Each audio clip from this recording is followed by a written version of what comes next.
The Rescue Call from Grid Square 4729 by Thomas W.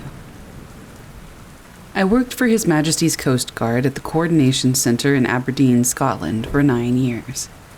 My job was maritime search and rescue coordination, which means when someone calls in a distress situation at sea, I'm one of the people who coordinates the response. Dispatch helicopters, lifeboats, other vessels in the area. It's high-stress work, but usually straightforward. Someone has an emergency, we help them.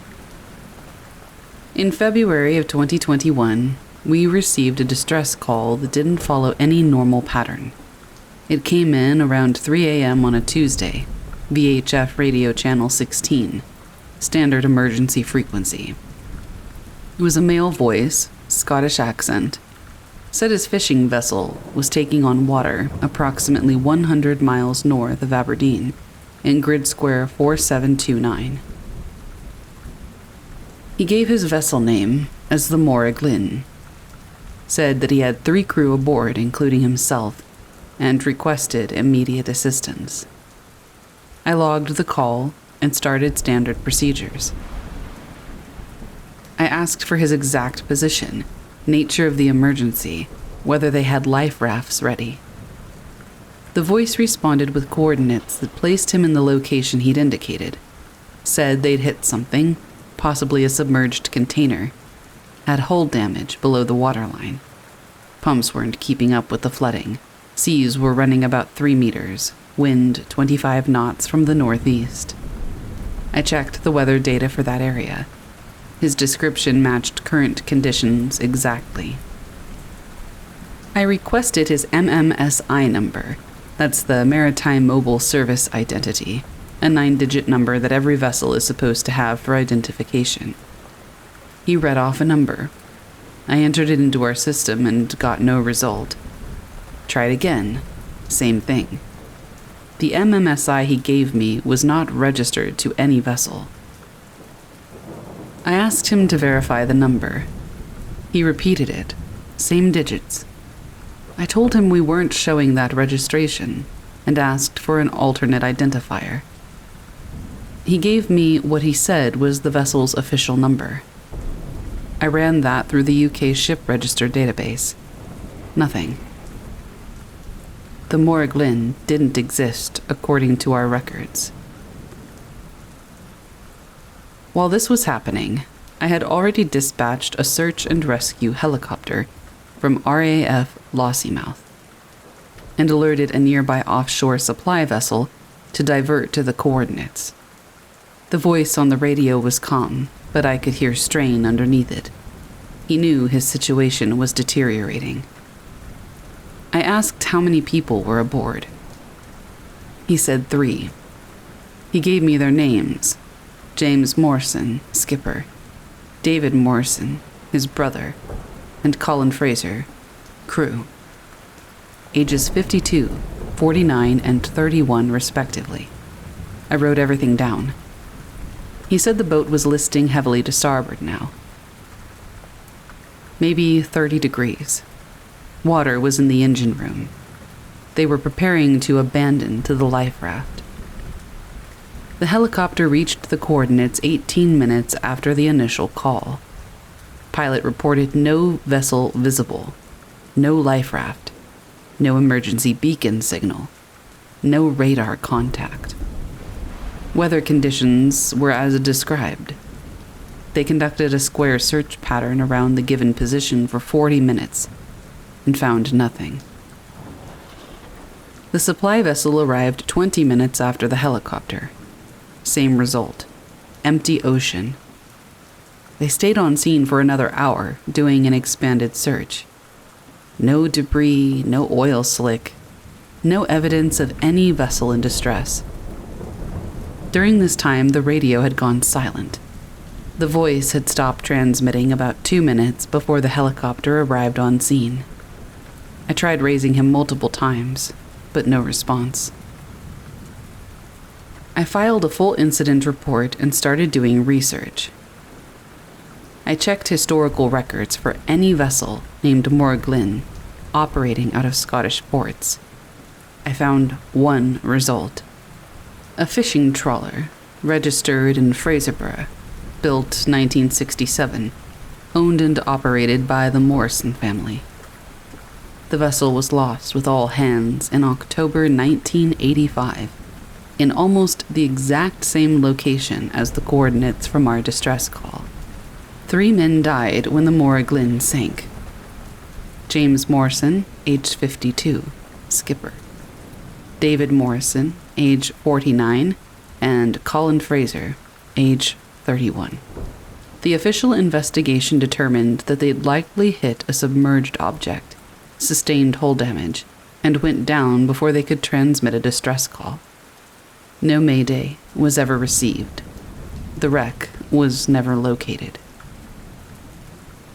I pulled the audio recording of our radio communication and compared the details. The voice had given me the exact names and ages of the men who died in 1985. The vessel description, the nature of the emergency, the location, everything matched the historical incident. I showed this to my supervisor.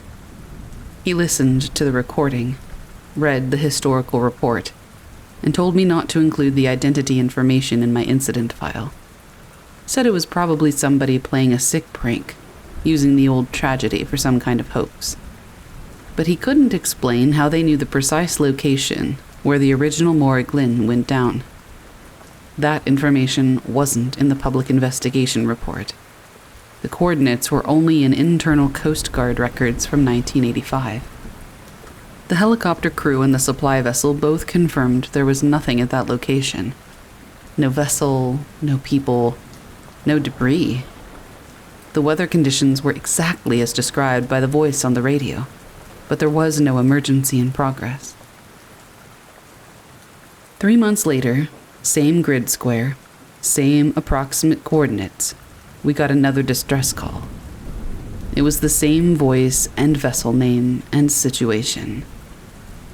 This time I asked him what year it was.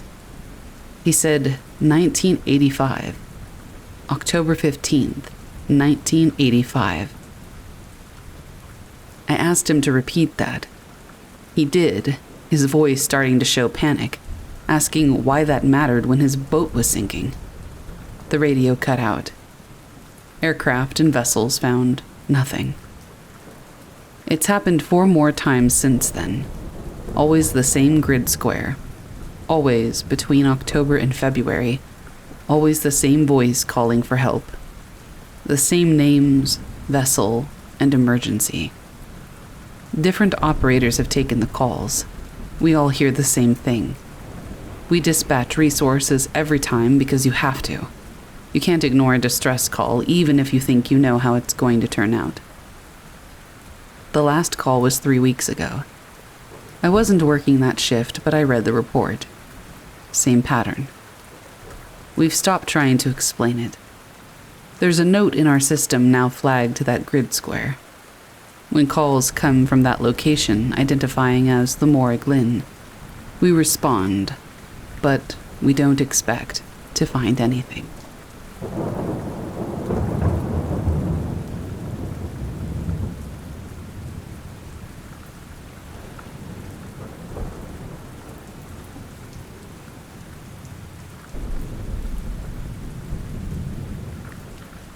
The Tall Man in the Corner by Elena R. I took a job as a night shift archivist for a small historical society in Old Town Albuquerque. It's an old 3-story building made of Tirone, which is basically just thick sawed bricks. The place is packed with uncatalogued documents from the 1800s. I'm usually the only one in the building from 10 p.m. to 6 a.m. I've always been a night owl and an introvert, and I like the quiet, so I didn't think twice about the isolation. The 3rd floor is the attic. It's a cramped space with low, sloping ceilings and exposed cedar beams. That's where they keep the overflow. Mostly boxes of ledgers and old photographs that haven't been touched in decades. The air up there is different. It's dry, but it feels heavy. like you're walking through invisible cobwebs. The first time I saw one of them was about 3 weeks into the job. I was sitting at my scanning station near the back window. Out of the corner of my eye, I saw a silhouette standing by the stairs. It was tall, maybe 6.5 feet, and it was perfectly flat. It looked like a hole cut out of the world. It didn't have any features, no clothes, no face. It was just a void in the shape of a man. I turned my head to look at it directly, and it vanished. I told myself it was just eye strain. When you spend 8 hours a night looking at high-contrast black and white documents, your retinas do weird things. I drank some coffee and went back to work. A few nights later, I was up in the attic, looking for a specific box of land deeds. The lighting up there is terrible. Just a few bare bulbs hanging from the rafters. I was reaching for a box on a high shelf when I felt a sudden drop in temperature. It wasn't just a chill. It felt like the heat was being sucked out of my skin. I looked toward the corner of the room. There were 3 of them. They weren't just standing there either. They were leaning at these weird tilted angles, like they were peering around invisible corners. They were darker than the shadows in the room. Even with the light bulbs on, these things stayed blacker than black. One of them started to move. It glided across the floorboards without making a sound. It moved with a jittery frame-by-frame motion, a little bit like stop-motion animation. It stopped about 5 feet away from me. I could see the edges of its form flickering, like a flame in a vacuum. I wanted to scream, but I didn't. My throat felt like it had been filled with cold sand. I just backed away toward the ladder. As I moved, the other 2 shadows started to uncurl from the corners. I don't know how else to put it. They were long and spindly. Their arms reached way down past where their knees should be. I made it to the 2nd floor and locked the attic hatch. I sat in the break room with all the lights on until the sun came up. I didn't tell my boss. She's a no-nonsense academic who already thinks I'm too imaginative just because I like sci-fi novels. The next night, I brought a high-lumen tactical flashlight. I figured if they were made of shadow, enough light would disperse them. I was wrong. This time, I was in the basement, filing some oversized maps. I heard a sound like dry leaves skittering across the floor. I whipped my light around. One of the shadow figures was pressed against the wall. When the beam hit it, though, it didn't disappear. The shadow, or whatever it was, cast its own shadow. I mean, just think about that for a second. A shadow casting a shadow. It looked like a 3-dimensional object made of solidified smoke. It raised a hand and pointed at the floor. And then it did something that still keeps me up at night. It stepped off the wall. It became a physical presence in the room. I could hear its feet hitting the concrete, like a soft, wet thud. It started walking toward me. As it moved, the lights in the basement began to dim. It wasn't like a power surge, but more like the darkness itself was spreading out from the entity and swallowing the light. I backed up into a row of metal shelving. The thing stopped a few inches from my face. I couldn't see eyes, but I still felt it staring at me. It smelled like dry rot and old stagnant air. It leaned in, and I heard a sound like 1,000 whispers happening at once. It wasn't words, more like a vibration that I felt in my teeth. I swung my heavy flashlight at it. The light passed right through it, but I felt a resistance, like swinging a stick through thick molasses. The figure shivered and retreated back into the wall, flattening itself out until it was just a smudge on the stone. I quit the next morning, I didn't even go back for my personal stuff. I asked them to mail it to me. I'm working at a library now in the Northeast Heights. It's a modern building with huge windows and lots of natural light. But I've noticed something. Even in the middle of a sunny afternoon, the shadows in the corners of my vision seem to be leaning. Last night, I was at home in my apartment.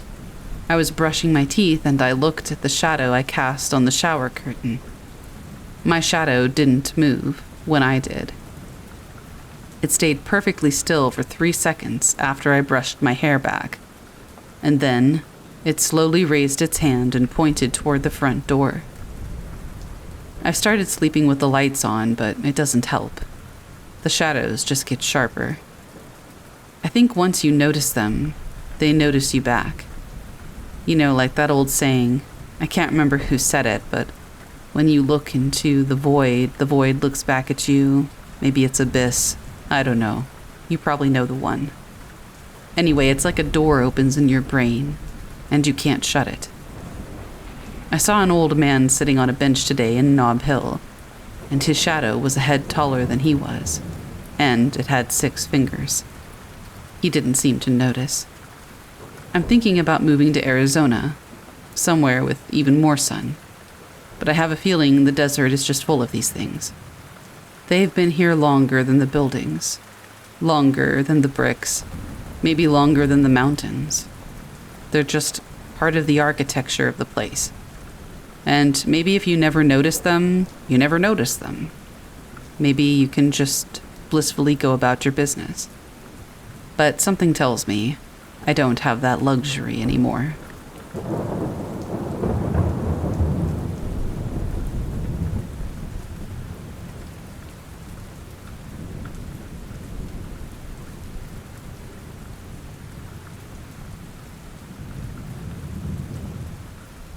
I Think My Boss Is Still Running the Mine by Travis M.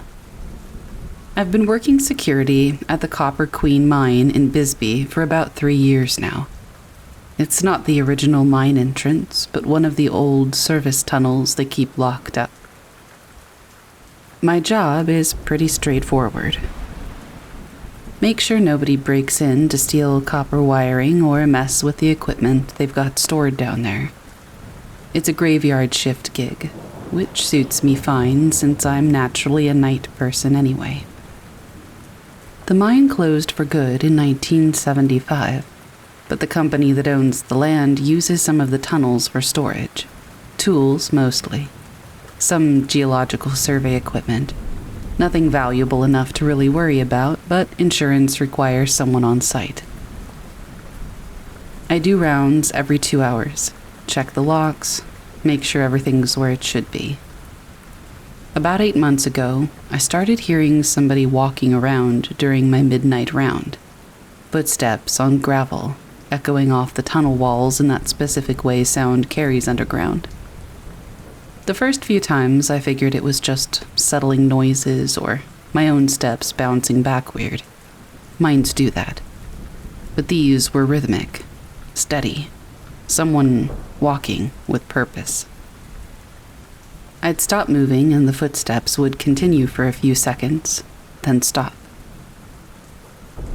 I'd start walking again, and after a minute or two, there they'd be, always staying roughly the same distance away, maybe 50 yards ahead based on the sound. I started announcing myself, thinking maybe some homeless person had found a way in, but I never got a response. Never found anyone either.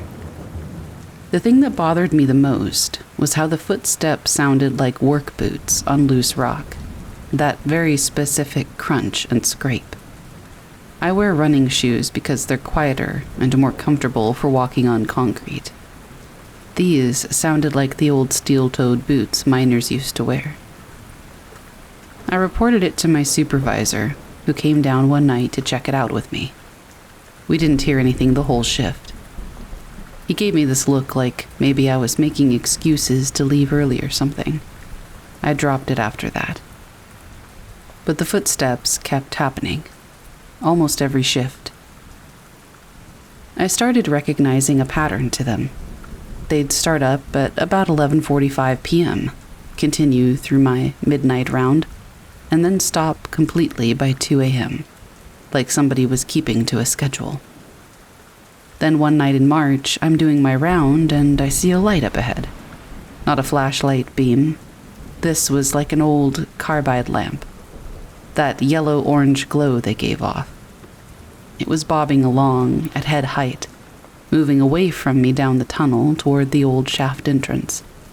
I called out again. The light stopped. Turned around. I couldn't see who was holding it because the lamp was too bright, but I could make out the silhouette of a man, average height, stocky build. He stood there for maybe 10 seconds, then turned and kept walking. The light got smaller as he moved deeper into the tunnel, and then it just went out. I radioed my supervisor immediately, told him somebody was definitely down here. They had mining equipment, the whole thing. He called the sheriff's department. 2 deputies came out, went through the entire tunnel system with me. We checked every side passage, every locked gate. Nothing. No evidence anyone had been there except me. No footprints in the dust or disturbed areas. The gates were still locked from the outside.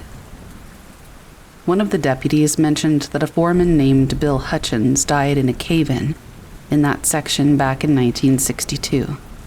Heart attack, apparently, brought on by the stress of the collapse. They got him out, but he was already gone. The deputy said Bill was always known for being the first one in and the last one out. Took his job seriously. I still hear those footsteps, and I still see the light sometimes, usually on Thursday nights.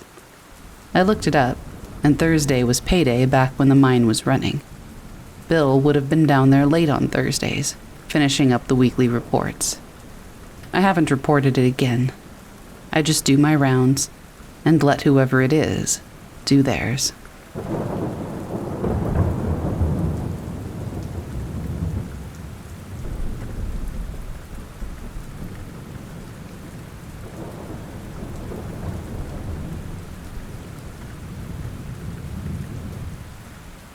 Something Lives in the Irrigation Pipes by Angela D. I've been working at the Hendricks farm outside of Ogallala, Nebraska for 2 seasons now. It's a massive operation, over 3,000 acres of corn and soybeans. Most of the work is automated these days, but they still need people to maintain the equipment and monitor the irrigation systems. That's my job. I drive around in a truck, checking the center pivot irrigators, making sure that everything's running properly. It's boring work, but it pays decent and I like being outside. Last summer, one of the pivot systems in the north section kept shutting down. There was no clear reason. The electrical panel would show an error code that basically meant there was a blockage somewhere in the line. I would go out, clear whatever debris had gotten stuck, and restart the system. It would always run fine for a few days, and then shut down again. This happened maybe 6 times in July. My boss, Tom, was getting really frustrated because that section wasn't getting watered properly, and we were heading into the hottest part of summer. He told me to figure out whatever was causing the blockages and fix it permanently. I spent a full day tracing the irrigation line. The pipes run underground for most of their length, but there are access points every 100 yards or so where you can open a valve and check for clogs. I worked my way along the entire system. Most of the access points were fine. Normal water pressure, no debris. But when I got to access point 7, about half a mile from the pivot point, something was wrong. The valve was fully open. Water was pouring out onto the ground, creating a muddy pool around the access box. I know that I had closed all the valves on my last inspection. It's a basic procedure. You open them to check the pressure, then close them when you're done. I'm very careful about that stuff. I closed the valve and checked the surrounding area. The access box was in the middle of the field, and there was nothing around it except rows of corn. The mud around the box had footprints in it. Bare, human-sized footprints. But the heel was almost rectangular, and the toes were about double the length they should have been. I took a photo with my phone, and I looked around to see if there were more prints leading away from the box. But there weren't. There were only the prints right around the valve. Like someone had been dropped there, did whatever they did, and then vanished. I radioed Tom and told him what I'd found. He drove out to look. By the time he got there, the mud had dried some and the prints weren't as clear. He said they were probably from a kid messing around. Maybe some teenager from town had walked out there barefoot as a prank. I asked why in the world a kid would walk a half a mile into a cornfield barefoot just to open an irrigation valve. He didn't have an answer for that, but he told me to keep an eye on it, and I said I would. 3 days later, the system shut down again. Same error code. On a hunch, I drove out to access point 7. The valve was all the way open again. More water pooled on the ground, and there were more footprints in the mud. This time, I stayed. I closed the valve and sat in my truck about 50 yards away. I waited to see if anybody would come back. I sat there for 3 hours, but there was nothing. I was about to leave when I heard something metallic. A scraping sound. I looked toward the access box, and the valve was opening. I could see it turning like somebody was standing there with a wrench, but nobody was there. I got out of the truck and I walked over. The valve kept turning. I was watching it happen from 10 feet away. When I got within 5 feet, it stopped. The valve was fully open again, and water was starting to pour out. I reached out to close it, and something pushed my hand away. I jerked my hand back and stumbled. Nobody was there. The corn was shoulder high, and I could see in every direction. I was alone in that field. I got back in my truck and called Tom and said he needed to come out here right now and see this. He thought I was screwing with him at first, but then he must have heard something in my voice and said he'd be there in 15 minutes. While I waited, the valve stayed open. Water kept flowing, and I didn't try to close it again. Tom showed up with one of the other maintenance guys, a younger guy named Kevin. I explained what had happened. Tom looked at me like I'd been out in the sun too long. He walked over to the valve and closed it. Apparently nothing pushed him back, and it closed normally. He asked if I was feeling okay. Maybe I should take the rest of the day off. I showed him the photo of the footprints from 3 days ago. I showed him the fresh prints in the mud. He stared at them for a while. Kevin crouched down to look closer. And then he said, "You know what these remind me of?" We did not. He said that his grandma was Lakota, and she had told him stories about something called a water ghost. He didn't know the proper name in Lakota, but the English translation was something like water ghost, a spirit that lived in water sources and did not like people interfering with natural flow. Tom told him to cut it out with the ghost stories, that we were dealing with a mechanical issue, or maybe somebody vandalizing equipment. But Kevin kept talking. He said the old stories described these things as human-shaped, but not quite. They could touch physical objects, open gates, move rocks, redirect streams, but people usually couldn't see them. Tom waved him off and installed a trail camera pointed at access point 7.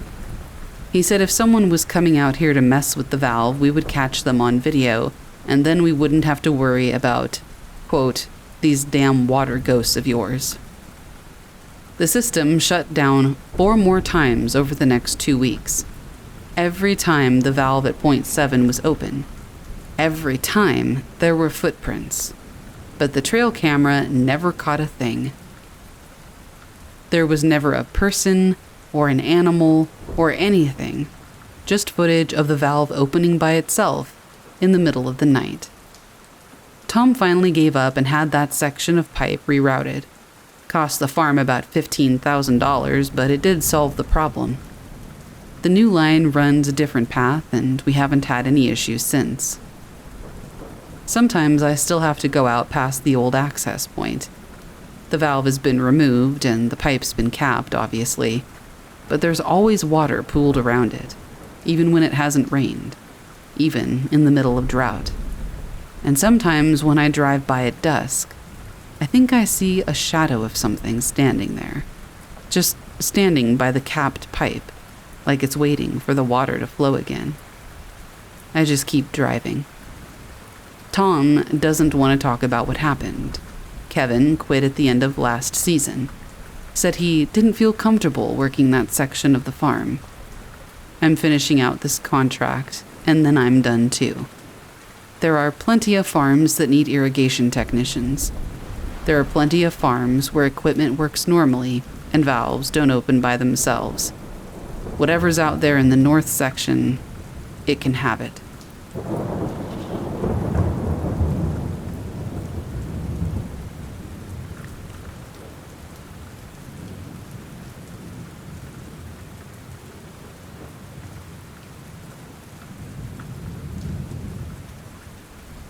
The key in the wall. I work in renovation and restoration, mostly old buildings around western Pennsylvania. They're always the kind with uneven floors and hidden rooms and weird wiring. They usually have layers of wallpaper that look like tree rings when you pull them back. You get used to strange finds. Love letters, receipts from the 40s, fake walls, even the occasional firearm somebody forgot about decades ago. But nothing has ever stuck with me like the key did. This happened 4 years ago at a Victorian boarding house outside Meadville. 3 stories, steep roofline, narrow hallways, and that heavy wooden smell that old houses get when the air doesn't circulate right. The owners wanted to turn it into student housing, so our crew was hired to open up walls, reinforce joists, and rework the attic. The key turned up on the second week. We'd started demo on the 3rd floor hallway, a cramped stretch between the attic stairs and a row of tiny bedrooms. I was cutting out a section of plaster near a corner where the wall bowed outward. When the chunk fell away, something metallic clattered onto the floorboards. It was a small brass key, heavy for its size, smooth from age, with a single loop on the top and teeth that didn't match any modern lock. It was the kind of key you might expect for a jewelry box or an old trunk, but certainly not a door. The strange part was where it came from. That section of wall had lathe behind it, solid wooden strips. There was no cavity where the key could have sat, no space between beams. It had been buried inside the plaster itself, like someone had hid it there while the wall was still wet. I should have handed it to the project manager, but instead, I put it in my pocket. Later that afternoon, while everyone else was downstairs hauling out debris, I stayed back to finish sweeping the hall. The floor was clean, the air still. Dust hung in the sunlight coming through a single narrow window. I remember feeling watched, but old houses do that. Too many corners, too many shadows. The key tugged at my attention, and for reasons I still can't explain, I pulled it out and held it up to the light. The brass looked darker, almost warm. I turned it over in my hand, expecting the usual reflective gleam, but the surface felt dull, like it absorbed the light instead of reflecting it. And then something clicked, something behind me. I spun around, but there was nobody there. But halfway down the hall, a door I knew was stuck shut sat slightly open. We had tried opening that room earlier in the week, and the latch hadn't budged. Now it gaped an inch. just enough to reveal darkness inside. I should have called for someone, but I didn't. Instead, I walked toward the door. Every step felt heavier than it should have. It was like the air thickened around me, and when I reached the doorway, I pushed it open with my foot. The room was empty except for old water stains on the ceiling and a broken dresser. The window was painted shut. I turned to leave, and I felt something pass behind me. It felt like a weight shifting through space, brushing the back of my neck without touching it. I froze and listened. The house creaked, like it always did, but this was different. Someone shouted my name from downstairs, and whatever pressure stood behind me vanished. I backed out, shut the door hard, and stuffed the key deep into my pocket. That night, I heard voices. Not at home, but at work. I would come in early the next morning to avoid questions about the key, and when I did, the house was empty except for me. As I climbed the stairs, these faint voices drifted down from the 3rd floor. It wasn't a conversation, and it certainly wasn't English. It was like threading sounds, rising and falling, weaving through each other with no clear pattern. I waited at the 2nd floor landing, listening. The whispers stopped, followed by soft, deliberate footsteps. They moved past the top of the stairs, across the 3rd floor hall, and then faded. I should have left, but instead, I went up. The hallway sat quiet and bright in the morning sun. There were no footprints in the dust that we hadn't swept yet, so no one was hiding in the rooms, and nothing was out of place, except the key. I had left it in my toolbox the night before, but now it sat in the center of the hall, teeth pointed toward me. I didn't touch it at first. Something in me understood that picking it up again meant inviting whatever followed it. But leaving it there felt worse almost, like waiting for something else to make the next move. So I reached down. The metal burned cold. The door beside me, another stuck one, creaked open. Just a sliver. Just enough. Inside the room, shadows gathered in the corner. Not shapes or figures. More like darkness folding into itself, stretching upward as if trying to take form. The air wavered around it, bending the sunlight the same way heat bends pavement. I stepped back, ready to bolt, but the shadow did not advance. It only leaned, heavy and slow, as if smelling the air that I had stirred. I threw the key into the room and ran. We were pulled from the project 3 days later. Not because of me, because tenants, temporary ones staying in the finished rooms downstairs, had started disappearing. A man renting the basement suite didn't show up for work. A student staying in one of the front rooms left her things neatly folded on the bed and vanished. There were no signs of forced entry, no camera footage of anyone entering or leaving. The owners shut the place down, police did a sweep. When they questioned us, I of course did not mention the key. I didn't mention the door that opened itself, and I definitely didn't mention the shadow that tried to stand on its own legs. The building sits empty now, supposedly waiting for a new investor, but everyone local knows it's dead space. Windows are boarded up and the yard is overgrown and the mail piles out of the box. A few weeks ago, though, I drove past it at dusk. Maybe it was habit or curiosity or just stupidity. There was a light that glowed in the 3rd floor hallway. Just one. The thing about that, though, is that the place has no power. I didn't stop, or check, or look twice. But as I drove off, I caught a glimpse of movement in the attic window. A figure, barely there, leaning forward against the glass, as if watching the road. Almost like it was waiting for someone to come back with its key.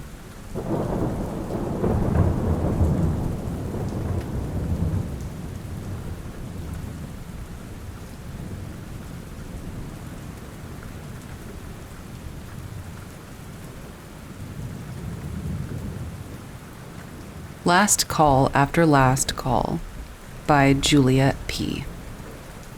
I was the closing shift manager at a mid-range restaurant in Los Angeles, right off a busy stretch that stayed loud until about midnight, and then dropped into that hollow city quiet that always feels temporary. The place had been there forever, long enough that nobody could agree on what it used to be before it was a restaurant, only that it definitely wasn't built for open kitchens or exposed brick. Closing alone was not supposed to happen. Company policy said 2 people minimum. Reality said labor was tight and the owner liked numbers that went down, not up. Most nights, I locked up by myself after the last server clocked out and the dishwasher left on his bike. That night was a Tuesday. Slow, sticky, nothing dramatic. Dinner service limped along, and I cut staff early. By 10:45 p.m., it was just me, a half rack of glasses drying by the bar, and the low hum of the refrigerators working harder than they should have. I did the usual routine. I counted the drawer, logged waste, wrapped the prepped food, turned off the dining room music. The silence always hit hard once the speakers went dead. Restaurants just aren't meant to be quiet. When they are, everything just feels weird. Anyway, the kitchen lights stayed on while I finished paperwork. The dining room went dark except for the exit sign and the glow from the street leaking through the front windows. I remember thinking I should hurry. I wasn't scared yet, but I just had that feeling you get when you're overstaying your welcome somewhere. The first thing I noticed was the smell. Our kitchen has a very specific smell after close. It's oil and citrus cleaner and a little bleach. But that night, there was something else. Old grease and burned meat, like something that had been left on the grill too long. I checked the line and everything was off. The flat top was cold and the fryers were down and none of the burners were lit. I went back to the office and finished the deposit.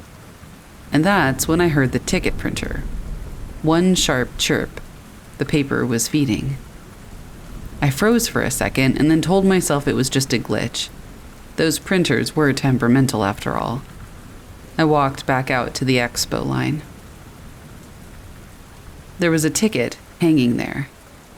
It didn't have any timestamp or table number, just modifiers, printed clean and centered like someone had taken their time with it. No salt, medium well, send it back if it's wrong. I pulled the ticket down and checked the point of sale screen. There were no open tables or late orders. I tossed the paper and went to shut down the kitchen monitors. That's when I heard footsteps in the dining room. It was the sound of someone moving between tables like they knew the layout. I leaned out of the kitchen and looked. Every chair was flipped, and every table was empty. The front door was locked. I checked it anyway, pressing my palm against the glass.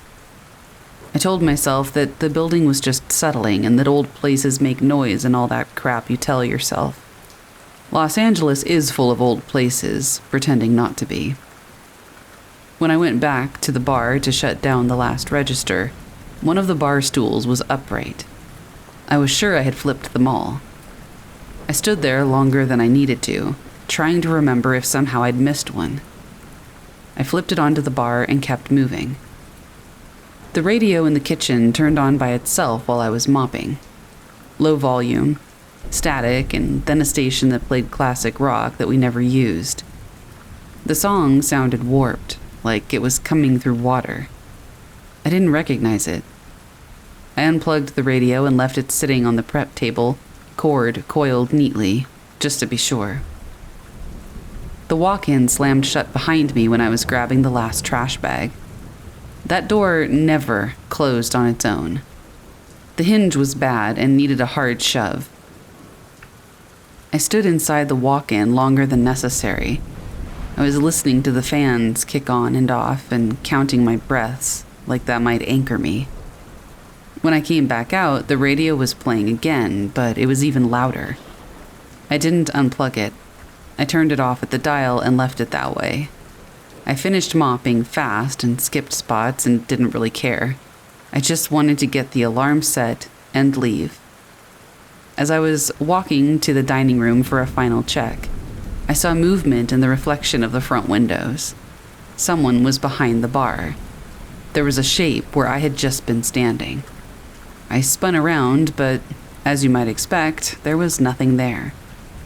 The bar mirror still showed a smear that I hadn't caught during cleaning, a cloudy handprint low on the glass. It was too low to be from any of my staff. I wiped it with my sleeve, but it wouldn't come off, and as I did, I heard a chair scrape across the floor behind me. I didn't even bother looking. I grabbed my keys and punched in the alarm code and ran for the door. As I pulled it open, I heard a voice from the kitchen. I couldn't make out what it said, but I knew that it was a voice. The alarm chirped its countdown. I stepped outside, and I let the door close hard behind me. When I checked the security app from my car, the motion sensor in the dining room was still tripping, over and over. There was no video feed, just notifications stacking up. The owner texted me the next morning asking why the system showed activity after close. I told him it was probably a sensor issue. He said the last manager before me used to say the same thing.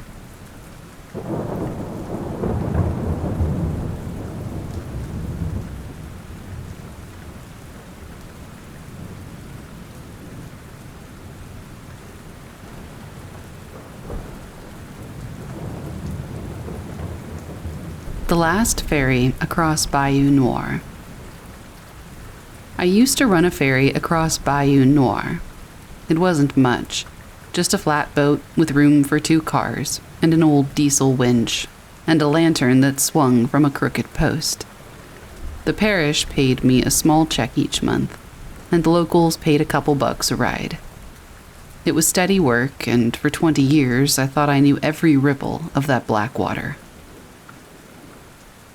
Most people don't remember the ferry anymore. They built a bridge a decade back, and the service shut down. But sometimes when I drive past the bayou on a foggy night, I swear I see the lantern glow where the dock used to be, and I can almost hear the old winch clanking like it's still pulling steel cable through the current. I left the job because of one night, one crossing. It was late summer, air heavy enough to choke you, and I'd already closed up. Last run had been at 9. I kept the lantern burning while I tied off, just enough light for the stragglers to see it was shut down. I was rolling the last of the line when I heard tires on gravel. Headlights cut across the dock, blinding me. A car idled there, low and boxy. Old model, maybe 60s, though it looked too clean to be rusting in our swamp. A man got out, tall, with a hat pulled low. He didn't say much. He just asked if I would make one more run. I told him the service was closed. He turned his head and I saw there were 2 others in the car, a woman in the passenger seat and a child in the back. All 3 just watched me with faces that didn't move. There was something about the way they stared at me that made me change my mind. Maybe it was habit, maybe guilt. Maybe I just didn't want to be alone out there with them still sitting at the dock. So I waved them on and lowered the ramp. They drove aboard without a word. The car rolled to the center of the deck, and the boards groaned like they always did under weight. I pulled the ramp and started the winch, and the ferry slid off the bank into black water. The first thing that struck me was how quiet it was. Normally, you would hear insects and frogs, maybe a splash or 2. But that trip, nothing. Just the diesel's cough and the creak of the cable. Even the lantern seemed dimmer, the flame burning small inside the glass. Halfway across, the engine stuttered. That happened sometimes when the fuel was low, but I had filled the tank that morning. The winch slowed until the cable groaned under strain, and then caught again with a jolt. The lantern swung wide, throwing shadows across the deck. And that's when I noticed the car. The glass was fogged from the inside, like breath against a window in winter, even though the night was hot as hell. Shapes moved behind the glass, shifting and slow. I looked harder and realized the man in the hat wasn't sitting right. His head lolled at an angle that no neck should hold. The woman's face was pressed against the window with her eyes wide, but her mouth moved like she was singing without sound. The child's hand slapped the glass once and left a wet streak, and then the lantern went out. Pitch black swallowed the deck. Only the sound of the water licking the hull remained, only the cable groaning and my own breath hammering in my ears. I scrambled for matches and struck one, and for a second the flames showed the deck bare. The car was gone. All that remained were wet footprints, leading from the center of the ferry to the stern, glistening in the tiny light. Bare feet, 3 sets, and then the match died. I don't remember much after that. My hands worked the winch without me telling them to. The ferry reached the far bank. When I lowered the ramp, the boards were slick with mud and water, but nothing left of the deck. I sat there until dawn, watching the mist curl off the bayou, waiting for someone to explain what I had just carried across, but no one came. Later, when I asked around, an old woman at the bait shop told me about a wreck in the 60s. A family of 3 drove off the dock at night when the ferry wasn't tied up properly. The car went straight into the bayou. They dragged it out days later. The bodies were still inside. Folks said the man's neck had snapped against the wheel. The woman's face was pressed against the glass, and the child's little handprint was still clear on the window. After that night, I never ran the ferry again.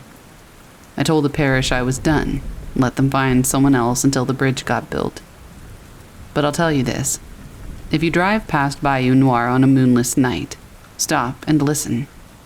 Sometimes over the water you'll hear a diesel cough. You'll see a lantern glow, swinging slow over the dark. And if you're very unlucky, you'll hear a child's hand slap the glass, calling for a ride across. If that happens, keep going. Don't look for the dock. And whatever you do, don't step on board. Because some ferries never stop running.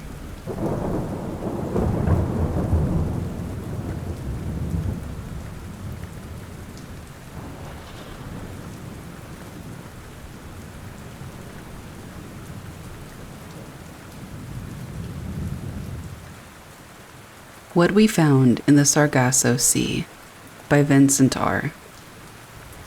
I worked as a marine biologist on a research vessel doing oceanographic surveys in the North Atlantic from 2019 to 2023. Most of the work was standard stuff: water sampling, plankton tows, bottom mapping, temperature and salinity measurements. We'd spend 6 to 8 weeks at sea and then have a few weeks on land processing data before the next trip. In August 2022, we were doing a survey transect through the Sargasso Sea, that area of the Atlantic between Bermuda and the Caribbean that's known for the dense mats of floating sargassum seaweed. It's a weird ecosystem, completely open ocean, but with these thick rafts of vegetation that support their own communities of fish and invertebrates.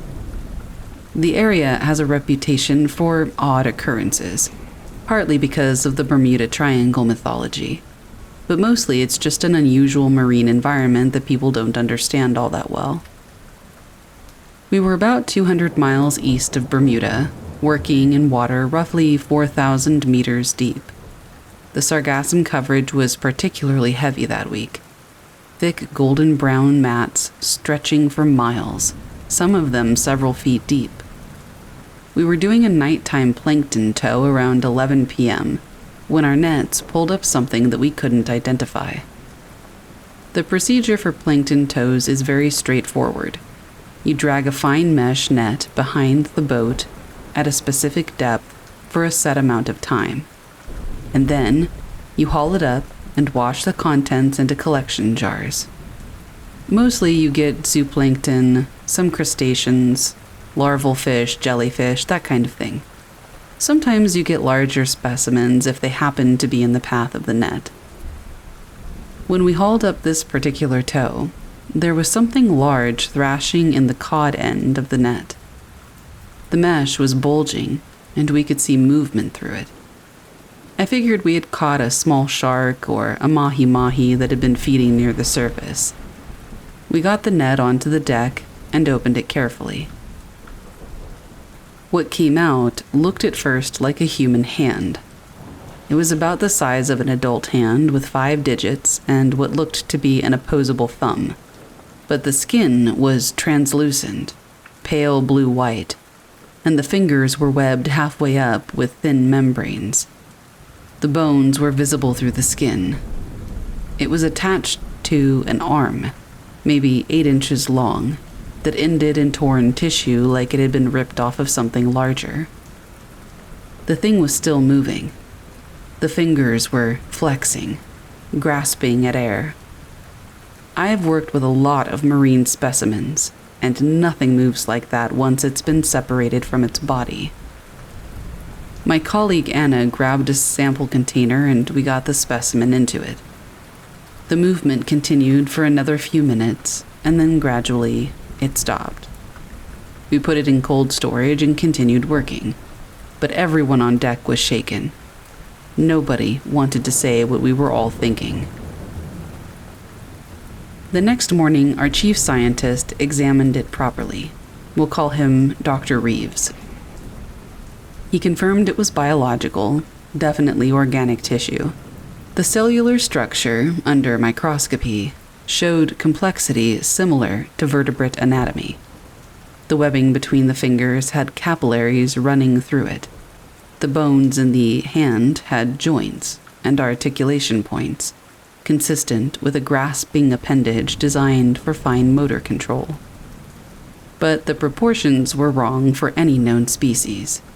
The finger length relative to the palm, the thumb placement, the wrist structure. Dr. Reeves compared it to every marine mammal species on record. The closest match was a seal flipper, but the anatomy was completely different.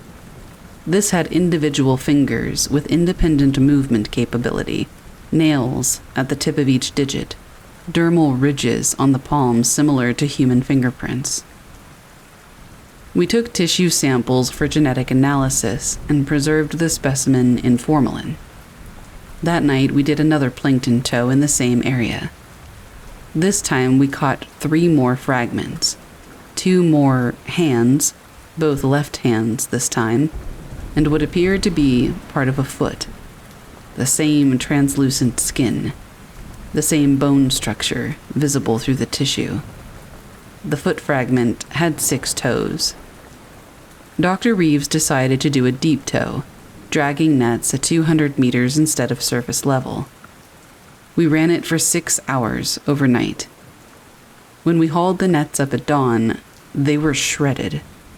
Not torn by rocks or debris. We were in open ocean 4,000 meters deep. The nets had been cut. Clean, straight cuts through reinforced mesh that's designed to handle deep-sea fishing conditions. Caught in the remains of the net were more fragments. Parts of limbs, sections of torso showing translucent ribcage. One piece that might have been part of a skull, though the shape was elongated, and the eye sockets were positioned differently than human anatomy. Everything was in pieces, like something had deliberately torn these things apart. The crew started getting very uncomfortable. We were scheduled to stay in the area for another week, but people were talking about cutting the trip short. That evening, around sunset, one of the deckhands reported seeing something in the water near the stern. Multiple somethings. He said they looked like people swimming just under the surface, keeping pace with the ship. I went to look. The water was clear enough that you could see down maybe 20 feet in the late afternoon light. There were shapes moving down there. Humanoid shapes.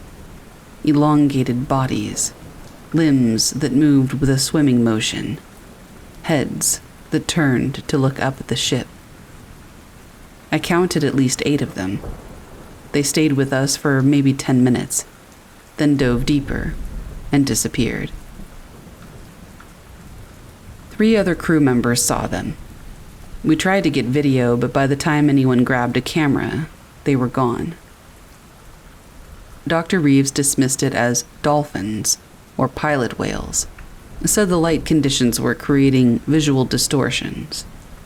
I've seen plenty of dolphins and whales. These moved differently. That night, I was on watch duty from midnight to 4 a.m. Standard procedure. Someone has to monitor instruments and keep an eye out for other vessels. Around 2 a.m., I heard sounds from the water. Vocalizations. They sounded almost like speech. Rhythmic patterns, inflection changes, pauses that suggested listening. The sounds carried clearly across the calm water. I woke Dr. Reeves and we recorded the sounds for about 40 minutes. We then ran them through analysis software designed to identify marine mammal calls. No matches. The frequency range and pattern structure didn't correspond to any known species. Not cetacean, anyway. The sounds included frequencies too high for most large marine mammals to produce. We left the area 2 days later, 3 days ahead of schedule. Dr. Reeves logged it as equipment failure requiring return to port, but everyone knew the real reason. The specimens we'd collected were sent to a marine biology lab in Woods Hole for analysis. I followed up 6 months later asking about the results. The lab said the specimens had been too degraded for conclusive analysis. The genetic material had deteriorated, despite proper preservation, and the tissue samples showed anomalous cellular structures that made them difficult to classify. They couldn't rule out contamination or some kind of preservation artifact affecting the results. The official report categorized them as unidentified marine tissue, possibly from a large cephalopod or deep-sea fish species. Okay. I know what I saw. So did the other crew members who were there. We compared notes later over email, made sure we hadn't collectively imagined things or misremembered details. Our descriptions matched. Humanoid limbs with webbed digits, translucent skin showing bone structure, movements consistent with intentional swimming behavior, vocalizations that sounded like communication.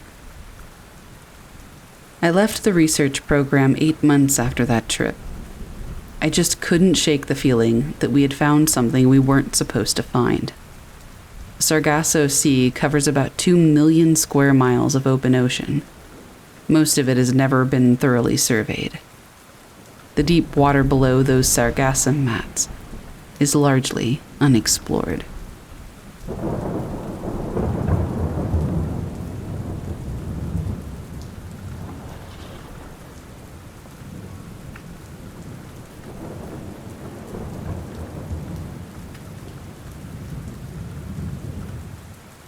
The basement in that Ypsilanti house had something living in the walls.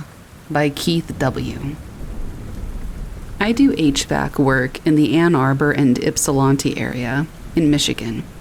I've been doing it for about 12 years now, mostly residential service calls and installations. You go into a lot of houses in this line of work, and you see how a lot of different people live. You see the weird stuff they keep in their basements and crawl spaces, and after a while, nothing really surprises you. What happened in that house on North Huron Street still bothers me, though. That was back in March of last year. I've done maybe 300 basement jobs since I started, and I've never walked off a site before, but I walked off that one. The service call came in on a Thursday. Furnace wasn't working, house was getting cold, standard emergency call. The dispatcher gave me the address, and I headed over around 2 in the afternoon. It was one of those old Ypsilanti houses, probably built in the 1920s. 2-story, needed paint, small yard, standard fare, really. The woman who answered the door looked exhausted. She said that they had just moved in 2 months ago, and the furnace had been acting strange the whole time, but now it had quit completely. She led me to the basement door. It was one of those old wooden doors with the original hardware, really heavy. She opened it, and I could immediately tell the air coming up from down there was wrong. It was way too cold. Basements are usually cooler than the rest of the house, but this was like opening a walk-in freezer. She noticed me hesitate and said, "Yeah, it's been like that since we moved in." I asked her if the previous owners had said anything about the heating system. She said the house had been empty for almost a year before they bought it, some kind of estate sale situation. The inspection had flagged a few issues, but nothing major with the furnace. I grabbed my tools and headed down. The stairs were steep and narrow, wooden treads that creaked. The basement was unfinished.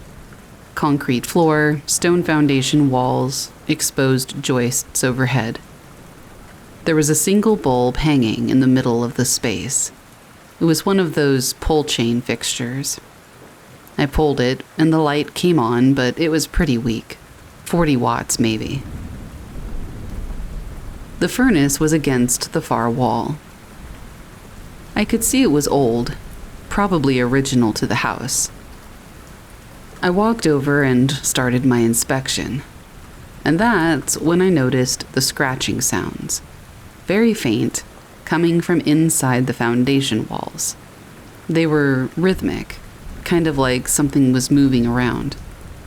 Now, old houses get mice. Sometimes they get rats, and I've dealt with that before. But this did not sound like rodents. The pattern was too wrong. Usually mice sound frantic. They kind of skitter and then stop, and then skitter and stop. This was slower. I tried to ignore it and focus on the furnace. I checked the pilot light first. It was out. I checked the gas line, the thermocouple, the usual suspects. Everything looked fine mechanically. I tried to relight the pilot, and it wouldn't catch. I tried 3 different times. Each time the flame would start, and then go out immediately like something was blowing it out. The scratching got louder while I was working, and it had moved. Now it sounded like it was coming from the wall directly behind the furnace. I stood up and put my hand on the stone. It was like touching a block of ice. It was way colder than it should have been, even in an unheated basement in March. I went back upstairs and I told the woman I needed to check a few things and that I'd be back down in a minute. I wanted to see if there was any obvious source for a draft that might be affecting the pilot light. She said the basement had always given her a bad feeling and that her kids wouldn't go down there at all. Her husband thought she was being ridiculous, but she said she just couldn't get rid of that feeling. I went back down with a stronger flashlight. I wanted to inspect the foundation walls and look for cracks or gaps. I started at one corner and worked my way around. The scratching had stopped. The basement was completely silent, except for my footsteps on the concrete. I was about halfway around the perimeter when I found the section of wall that looked different. The stones there were darker, stained almost. There was something that looked like old mortar repair work, crude patches, like someone had sealed something up in a hurry. I moved my flashlight across the area, and that's when I saw the gap. There was a space between 2 of the stones, maybe an inch wide. I could feel cold air coming out of it. I crouched down to get a better look, and I could see that there was a hollow space behind the wall. Not just a gap in the foundation, like an actual void. I heard breathing, coming from inside that space. Slow, wet breathing. I stood up fast and backed away from the wall. My logical mind was telling me that it had to be some kind of animal, maybe a raccoon that had gotten into a crawl space somehow. But I've heard lots of different animals breathe, and this didn't sound like any of them. The scratching started again, right behind where I had been crouching. Aggressive scratching now. Faster, like whatever was in there knew I'd found it. I grabbed my tools and went upstairs. I told the woman I couldn't work on her furnace, that she needed to call a different company. She asked me what was wrong, and I said I just wasn't comfortable with the conditions in her basement.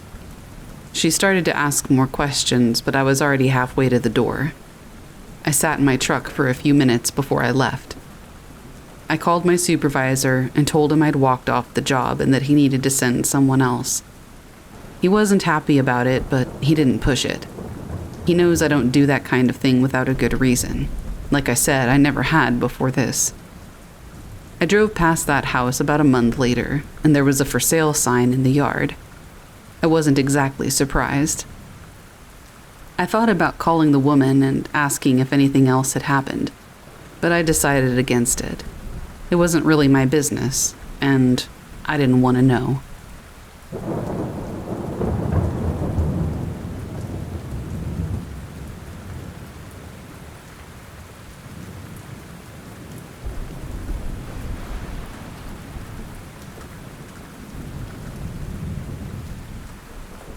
The Fourth Floor Never Sleeps by Anonymous. I've been working nights at St. Mary's Hospital here in Tucson for about 6 years now. You get used to the weird stuff pretty quickly on this job. The sounds, the shadows, the way elevator doors sometimes open onto empty floors. Most of it you can explain away. Equipment settling, HVAC systems cycling, your brain playing tricks when you're running on 3 hours of sleep and too much coffee. But what happened last Tuesday night was different. I was covering the 4th floor that shift. 4th floor is where we keep the long-term care patients, people who aren't getting better, just waiting. It's quieter than the other floors, which sounds nice until you realize that quiet in a hospital is never actually quiet. There's always something beeping, humming, clicking, always someone coughing or calling out. The silence between those sounds is what gets to you. Around 2 a.m., I was doing my rounds when I noticed room 412 was dark. Not unusual. Mr. Henley, we'll call him, in that room had been declining for weeks, mostly slept through the night. But as I walked past, I heard talking. Low voices like two people having a conversation. I stopped. Henley lived alone, no family that ever visited. The day shift nurses said that he rarely spoke anymore, just stared at the ceiling most of the time. I pressed my ear to the door. "Should have been here sooner," a woman's voice was saying, soft, with maybe a slight accent I couldn't place. "I know," came a man's voice. Definitely not Henley. This voice was younger and clearer. I knocked and pushed the door open. "Mr. Henley? Everything okay?" The room was empty except for Henley, who was lying in bed exactly like always, eyes closed, breathing shallow but steady. The monitors showed his usual readings. No one else in the room. No visitor sign-in sheets that have been filled out. "Mr. Henley?" I said again, checking his vitals. Normal for him. I looked around the room. Everything was empty. There was nowhere for two people to hide. I went back to the nurse's station and checked the visitor log. Nothing. I asked Jerry, the security guard, if he had seen anybody go up to 4. He'd been at the main desk all night and said nobody had come or gone. 20 minutes later, I'm restocking supplies when I hear it again. Same room, same two voices, having what sounded like a different conversation this time. Never got to tell him, the woman was saying. He knows, the man replied. He's always known. I walked over faster this time, my sneakers squeaking on the linoleum. I pushed the door open without knocking. Again, just Henley, but this time he was awake, staring at the ceiling with this expression I'd never seen before. He looked peaceful, like he was listening to nice music I couldn't hear. "Mr. Henley," I said, "are you feeling all right?" He turned his head toward me, which was unusual. He hadn't been very responsive lately. His eyes were clearer than they'd been in weeks. "They're here," he said. First words I'd heard from him in days. "Who's here, Mr. Henley?" He smiled, actually smiled, which I don't think I'd ever seen, and looked back at the ceiling. "My Sarah, my boy, Tommy." I felt something cold run down my spine.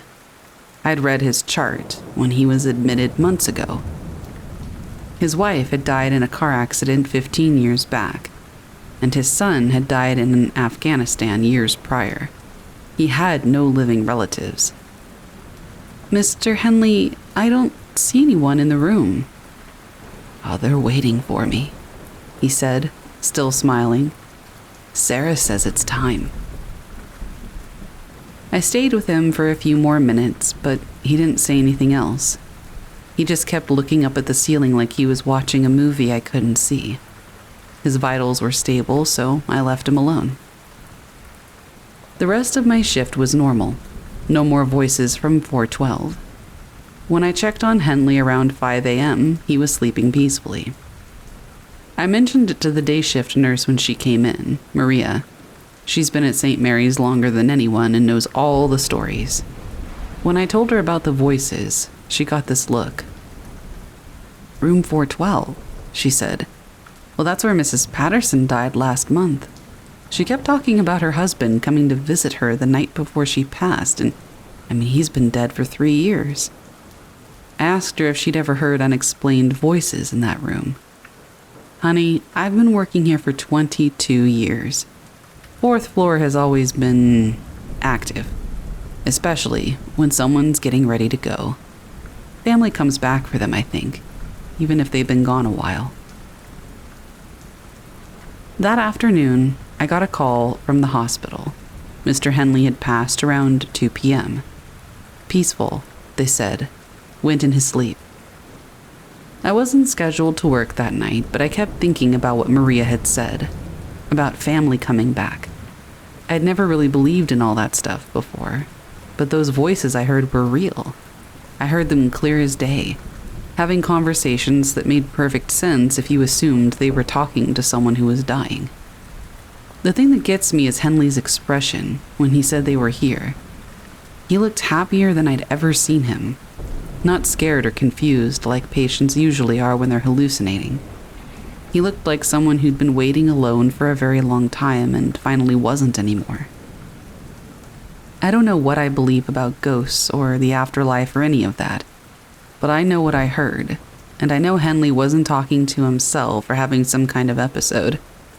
Those were real conversations with real people, even if I couldn't see them. Maria told me later that room 412 has been empty since Henley passed. No new patients assigned yet. But she said the night shift nurses have been hearing voices again. Different voices this time, but the same pattern. Like people talking to someone who's getting ready to leave. I'm not scheduled for 4th floor again until next week. Part of me wants to avoid it, but another part is curious. If that room really is some kind of gateway, I guess, then maybe there's more to this job than just monitoring vitals and dispensing meds. Maybe sometimes we get to witness something that's actually beautiful, even if we can't fully understand it. I still don't know what to make of it all, but I do know that Mr. Henley died the way everyone should, surrounded by the people who loved him most, even if they'd been gone for years. And that, at least, has got to count for something.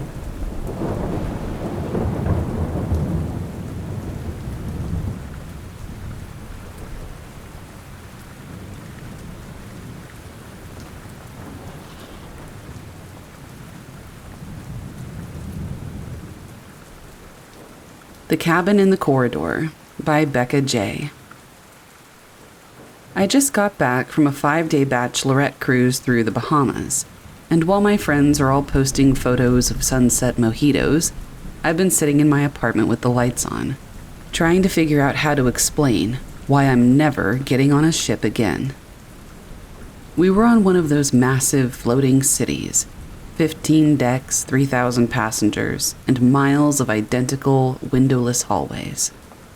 This happened on the third night. We were docked near Nassau, and the girls had all stayed out late at the ship's casino. I'd had a headache from the sun and headed back to our stateroom on deck 9 around midnight. If you've ever walked the corridors of a cruise ship late at night, you know how disorienting they can be.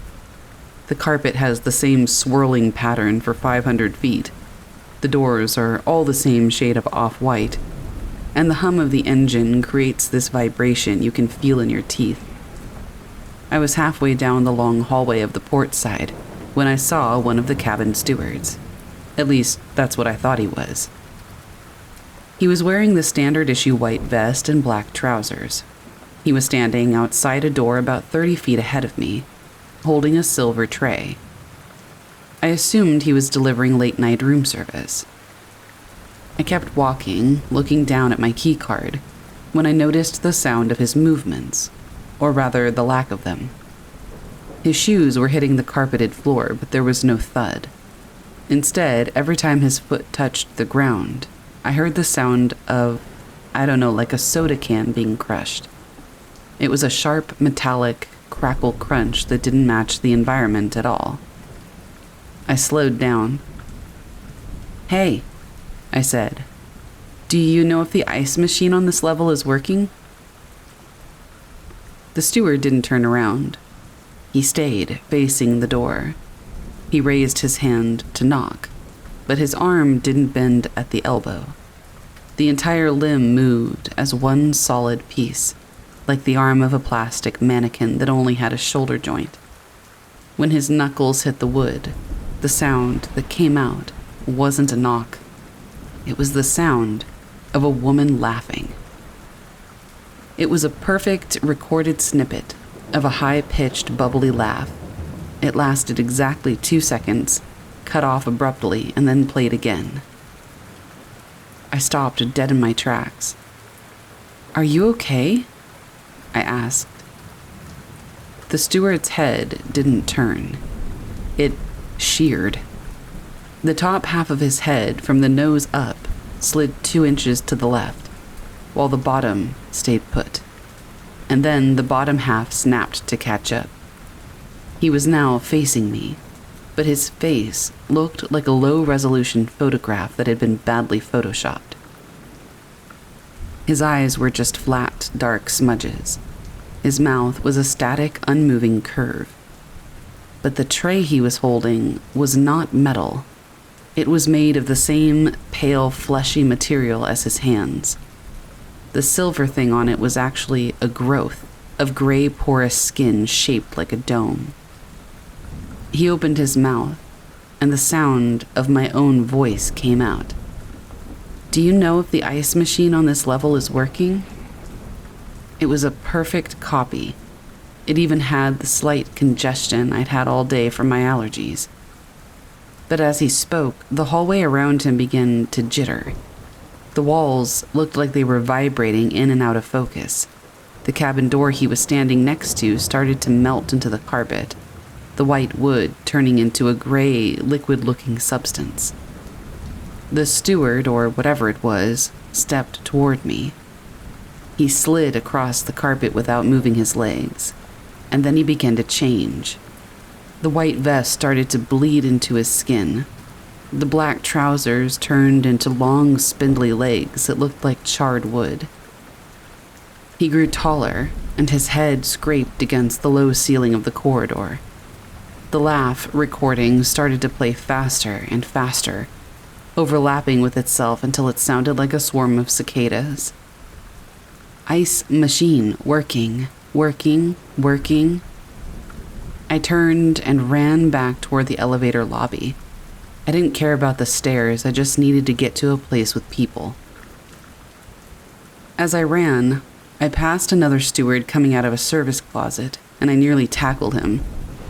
"There's something down there," I screamed, pointing back at the hallway. "In the hall, it's not a person." The steward, a guy named Andre, looked at me with a tired, professional smile. He didn't even look down the hall, he just held up a hand. "Please return to your cabin, miss," Andre said. I looked at his hand. He had 6 fingers, and as he spoke, I heard the sound of a soda can being crushed, coming from his throat. I did not go back to my cabin. I ran all the way to the 24-hour buffet on Deck 12 and sat in a bright yellow booth surrounded by families eating late-night pizza. I stayed there until the sun came up and my friends found me. I told them I'd had a panic attack from the confined spaces. I did not tell them about the data stewards, which is what I've started to call them.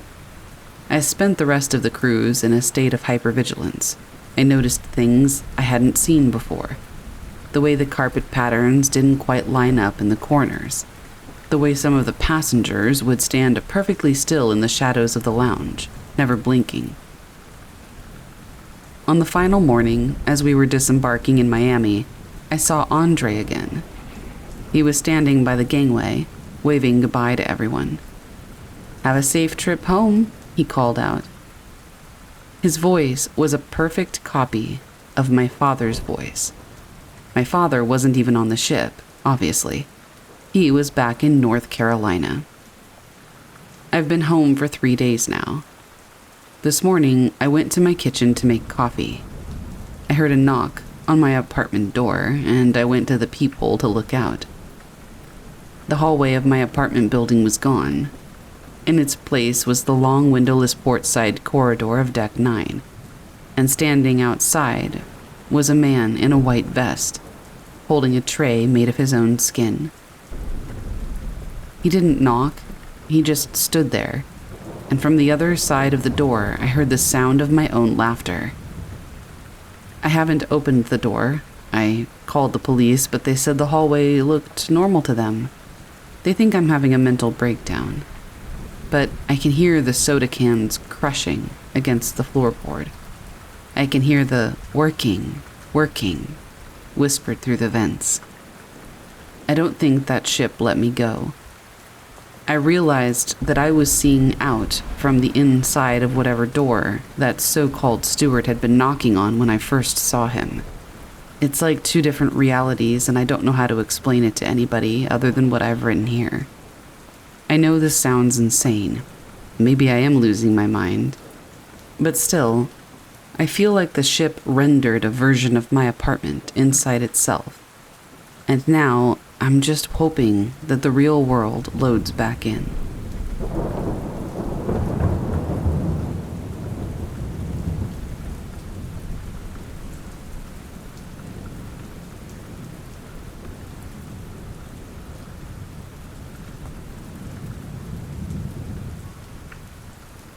The Dive Watch That Kept Running by Lauren H. I worked as a dive instructor on Malapascua Island in the Philippines for 18 months between 2021 and 2023. Small operation, maybe 6 instructors total, running thresher shark dives at Monad Shoal and some recreational reef dives around the island. The work was good, and the diving was incredible. But there was one incident that still bothers me. We had a client go missing in March of 2022.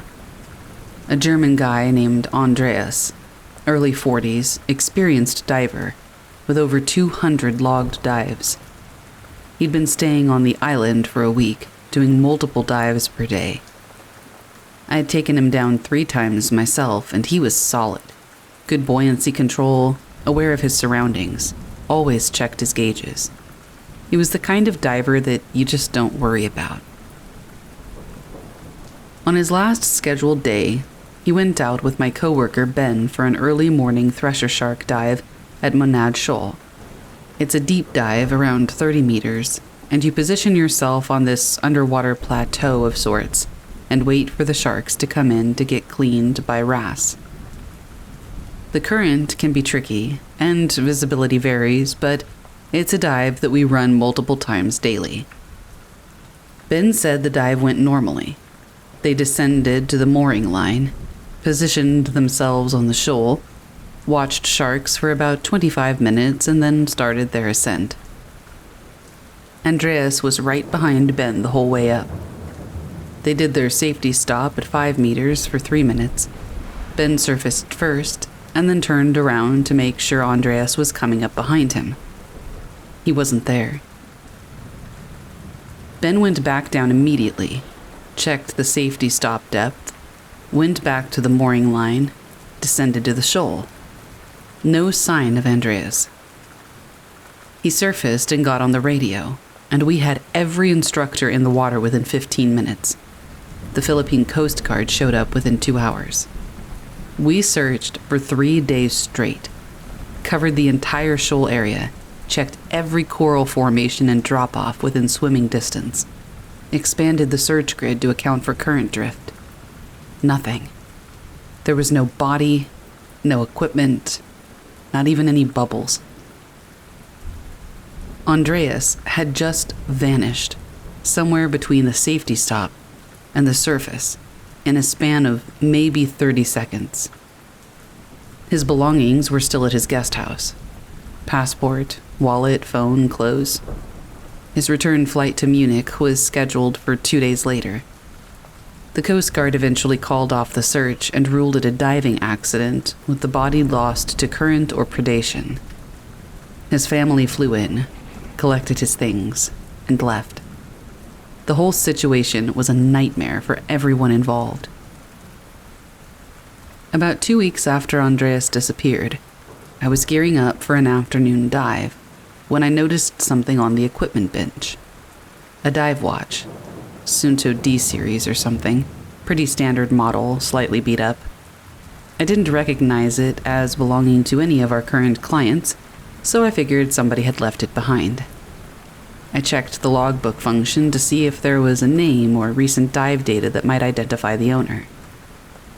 The last logged dive was from that morning, Monad Shoal. Maximum depth 31 meters, dive time 42 minutes, surface interval showing as currently active, counting up from the moment of surfacing. I checked the date. The dive had been logged on March 18th. That was the day Andreas disappeared. I showed it to Ben, and he went pale. He said that was Andreas's watch. He recognized the scratches on the bezel. We'd cataloged all of Andreas's recovered belongings, and this watch hadn't been among them because he'd been wearing it on the dive. The watch was still running. The surface interval timer showed it had been counting for 14 days, 6 hours, and 23 minutes. The battery indicator showed 70% charge. I pressed the button to stop the timer, and the screen glitched. The numbers flickered and jumped around and then reset to 0. Then the dive log loaded again and showed the same dive from March 18th as active and ongoing. Ben took the watch and tried to clear the memory. The watch would not respond to any inputs. It just kept displaying that same dive data, surface interval counting up in real time. He removed the battery. When he put it back in 30 seconds later, the watch powered on and showed the same information. Surface interval now reading 14 days, 6 hours, and 27 minutes. The time gap from the battery removal did not register. The counter had somehow kept running. We locked the watch in the dive shop office, and I called the local police to report finding it. They said they would send somebody to collect it, but nobody ever showed up. The watch sat in a drawer for 3 days. Every time I checked it, the surface interval was still counting. 4 days after we found it, I opened the drawer to show another instructor, and the watch was gone. I asked everyone at the shop if they had moved it. Nobody had touched it, and none of us would joke about something like that. And anyway, Ben and I were the only people with the keys to that office. We searched everywhere, checked with the guest house staff in case someone had somehow mistakenly returned it to his family, but nothing. 2 months later, I was doing a checkout dive with a new client at a shallow reef on the north side of the island. About 15 meters down, I spotted something reflecting light on the sand. I swam over to check it out. It was the watch. Same scratches on the bezel. I picked it up and pressed the button to activate the screen. The display showed the same dive from March 18th. But now the surface interval read 87 days, 11 hours and change, still counting up. I brought it to the surface and gave it to Ben. He tried all the same things as before. He cleared the memory, removed the battery, reset the system. Nothing worked. The watch kept displaying that active dive, kept counting the surface interval.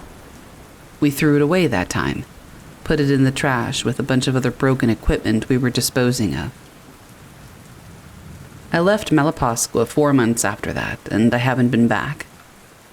Before I left, I asked Ben if the watch had turned up again. He said no, and he seemed relieved when he said it. Last week, I got a message from another instructor who still works at that shop. She'd found a dive watch in the equipment room.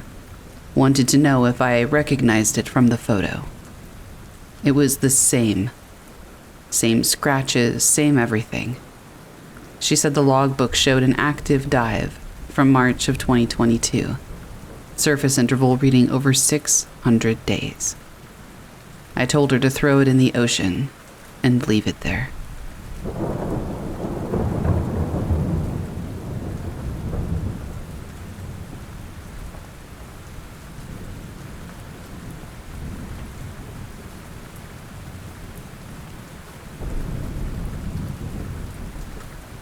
My students drew the same thing after the lights over Roswell, by Patricia H. I taught 3rd grade at Mesa Elementary in Roswell, New Mexico for 16 years before retiring last spring. Yes, that Roswell. You get used to the alien tourism, the UFO museum, all that stuff. It's background noise.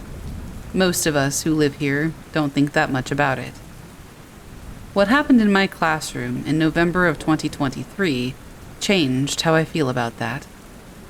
I'm retired now, so I don't have to worry about sounding unprofessional or having parents question my judgment. So I'm just going to tell you what I saw. Obviously, I have changed the name of the school and some details to protect privacy. It started on a Tuesday night. There were lights over the northern part of the city. Lots of people saw them. Bright white lights moved in formation, completely silent, according to reports. They were visible for about 21 minutes before disappearing. The local news covered it. Kirtland Air Force Base out of Albuquerque put out a statement saying they had no aircraft in the area. The usual explanations got thrown around. Drones, satellites, and atmospheric phenomena. I didn't see the lights myself. I was home grading papers, and I didn't hear about it until the next morning when it was all over social media. I figured it would be a distraction in class, and I was right. Half my students were talking about it when they came in. Several said they had seen the lights from their houses. Wednesday went normally, otherwise. We did our regular lessons. The kids were excited, but not unusually so. Roswell kids grow up with UFO stuff everywhere. They're pretty desensitized to it. Thursday morning was when things got strange. I always start the day with free drawing time, while I take attendance and handle morning administrative stuff. The kids can draw whatever they want. It's usually a mix of things like cartoon characters, their pets, their families, random designs. Usually they can sit in different places too in the room, so it's not like they all sit next to each other. That Thursday, every single student in my class drew the same thing. I'm not exaggerating. All 22 of them. They drew tall, thin figures with large heads and big dark eyes, the classic gray alien shape. Some drawings were more detailed than others, depending on the kid's skill, but they were all fundamentally the same. Same proportions, same basic features. I noticed it as I walked around the room. At first, I thought a few of them had influenced each other, that maybe one kid started drawing an alien and other people copied it. They were all very focused on their own papers. Nobody was looking at anyone else's work. They were drawing independently and producing identical images. I stopped the drawing time early and asked what they were making. Almost all of them said the same thing. They looked as shocked as I was, by the way, that they had all drawn the same figures. They had dreamed about these figures the night before, they said. They described dreams where they were in their bedrooms, with these beings standing near their beds watching them. The beings didn't do anything threatening, they just stood there. The kids said that they couldn't move in the dreams or call out. They could only watch the figures watching them. 11 of the 22 students reported essentially the same dream. The other 11 had drawn the figures, but said they just felt like drawing them and didn't know why. I collected all the drawings. I still have them. I told the kids we would talk more about it later and moved on with the day's lessons. During lunch, I went to the teacher's lounge and mentioned it to a few other teachers. One of them, call her Sandra, taught 4th grade. She got a weird look on her face and pulled out her phone. She showed me photos that she had taken of her students' morning drawings. Same thing. Thin figures with large heads and very dark eyes. She'd had 14 students draw variations of the same image, and most of them reported dreams very similar to what my students had said. Sandra and I went to the principal during our planning period. We showed him the drawings and explained what the students had been saying. Perhaps I could have written this all off if it was just in my classroom. Maybe they did happen to see each other's papers or something when I wasn't looking. But 2 independent classrooms full of kids drawing the same thing? He looked uncomfortable. He said that he had heard from several parents that morning, across grades, who were concerned because their children had been talking about nightmares. He hadn't connected it to anything specific until we showed him the pattern. He made some calls. By the end of the day, we learned that teachers at 2 other completely different elementary schools in the district had reported similar situations. Large numbers of students were drawing the same figures and reporting the same types of dreams. This was now happening across multiple schools, with kids who had no contact with one another. The principal sent out a letter to parents that afternoon, very carefully worded, as you can imagine. It acknowledged that some students had experienced unsettling dreams following recent reports of unusual lights in the area. It suggested that media coverage and community discussion of the lights might have influenced susceptible children. It is recommended to limit exposure to news and social media about the incident. That kind of crap. That was the official explanation. Mass suggestion, heightened anxiety after seeing something unusual in the sky. Kids influence each other at school or through social media. Totally reasonable explanation. Except that my students drew those figures before school started on Thursday morning.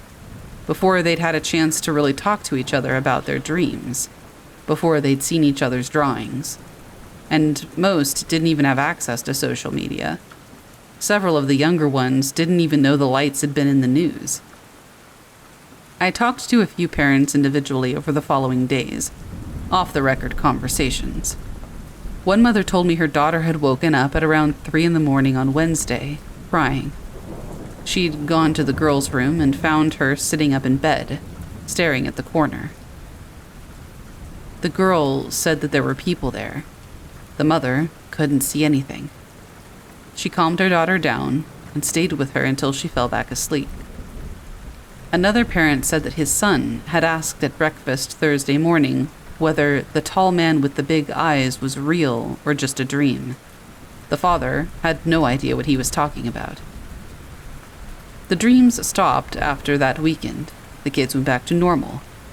By the following week, most had completely forgotten about it. When I asked a few about the drawings casually, they looked at the pictures like they barely remembered making them. I taught until the end of the school year, and then I retired as planned. I didn't leave because of this incident. I had already made that decision, but it definitely reinforced my feeling that I was ready to be done. I don't know what to make of what happened. The rational explanations don't quite fit. The timing was too precise. The consistency was too exact. 22 children who spent the night in different houses across the city all dreamed about the same beings, and then independently drew them before they could have really influenced each other? And then multiple classrooms, multiple schools? I've lived in Roswell my whole life. I've rolled my eyes at the alien conspiracy theories more times than I can count. But I saw those drawings and I talked to those kids and parents. Something happened to them that week. I don't know what it was. I just know that the official explanation doesn't cover it.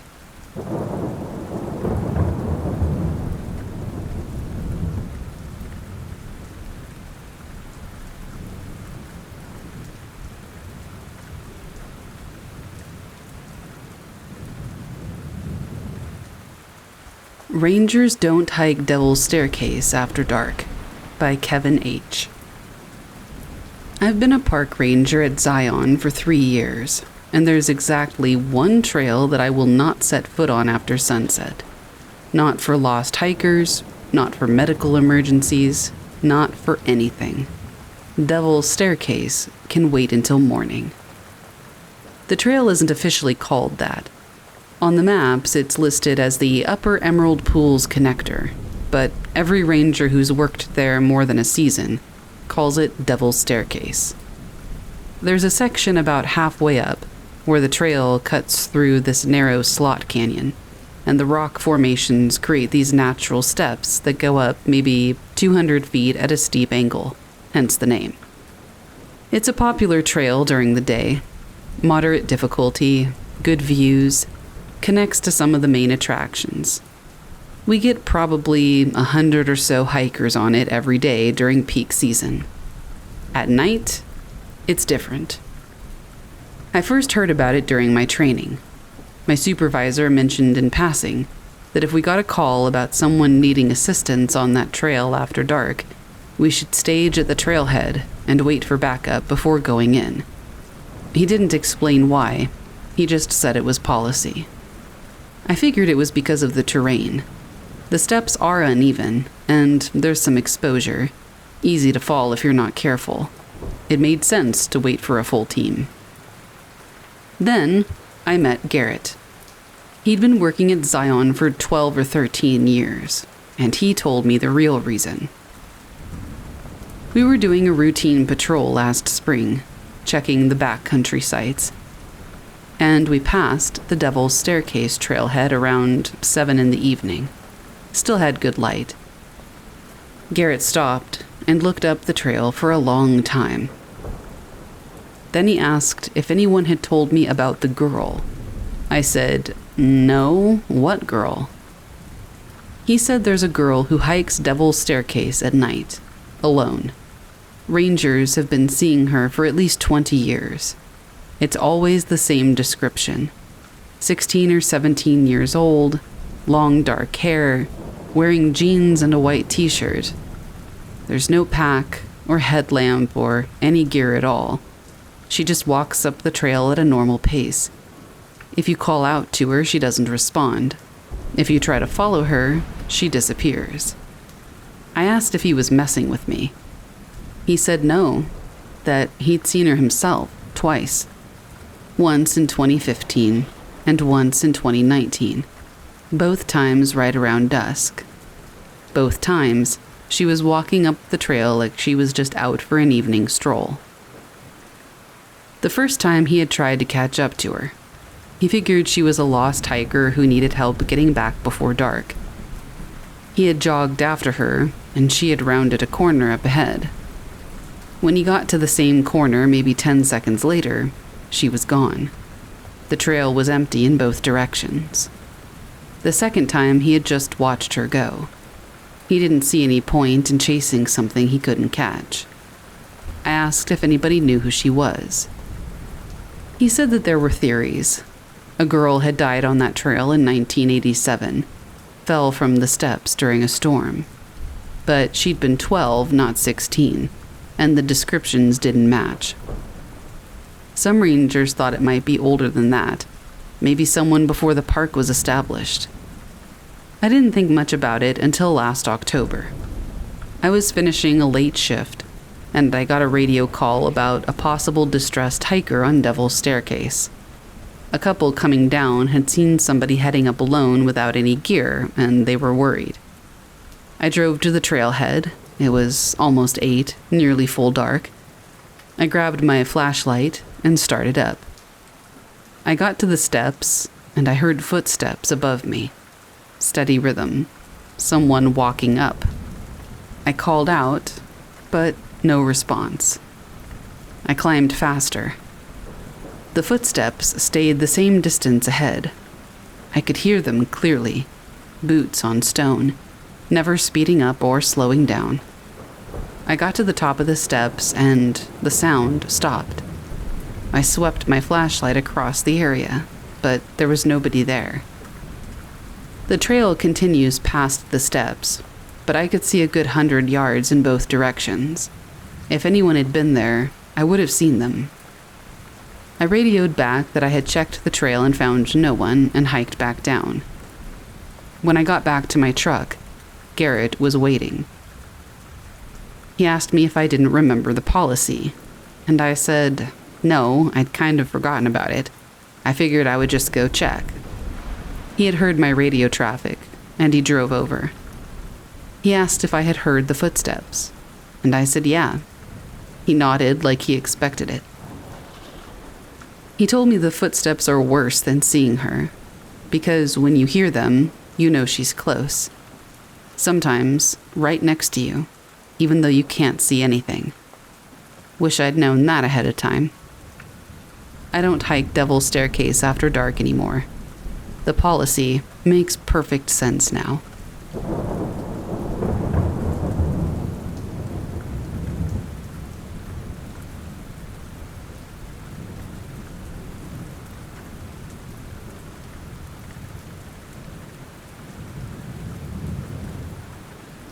The Night Shift at the VLA. Julian V. I spent 3 years working as a maintenance tech at the Very Large Array, or VLA, out on the plains of San Agustin. If you've never been, it's a massive radio astronomy observatory with 27 giant dish antennas. It's about 50 miles west of Socorro, and it's the definition of isolated. There's no cell service, no radio, ironically, just a massive flat basin surrounded by mountains. I was on the graveyard shift, which usually meant driving a service truck out to whichever dish was acting up. The antennas move on railroad tracks to change their configuration. When they move at night, they look like giant white ghosts crawling across the desert floor. You get used to the scale of it, but you never quite get used to the silence. Radio telescopes need radio quiet, so you can't even have a microwave running in the break room when they're observing. About 6 months ago, I got a call for a drive motor failure on antenna 24. It was positioned way out on the north arm, miles from the main control building.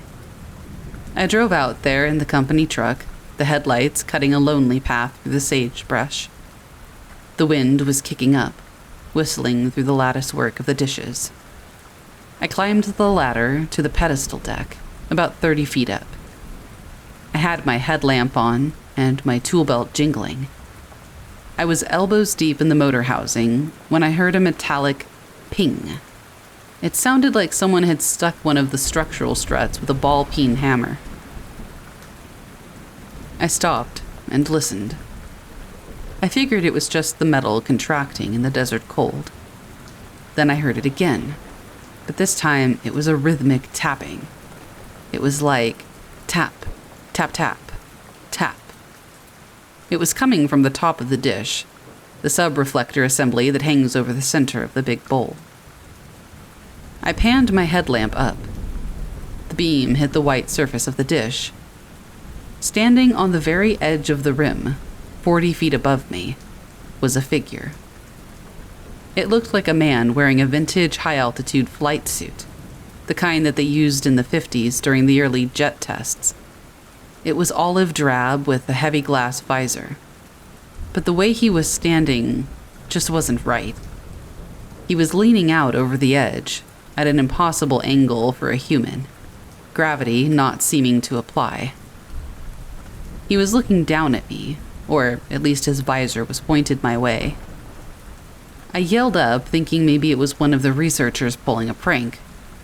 There's a lot of dark humor among people who live in the middle of nowhere.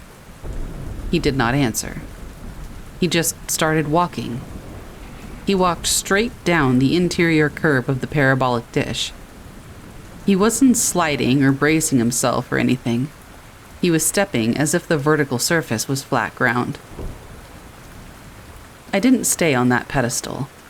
I scrambled down the ladder so fast I ripped my work pants. I got to the truck and grabbed the long-range radio to call the operator at the center. Hey, is there anyone else out here on the North Arm? I asked. I could tell my voice was shaking.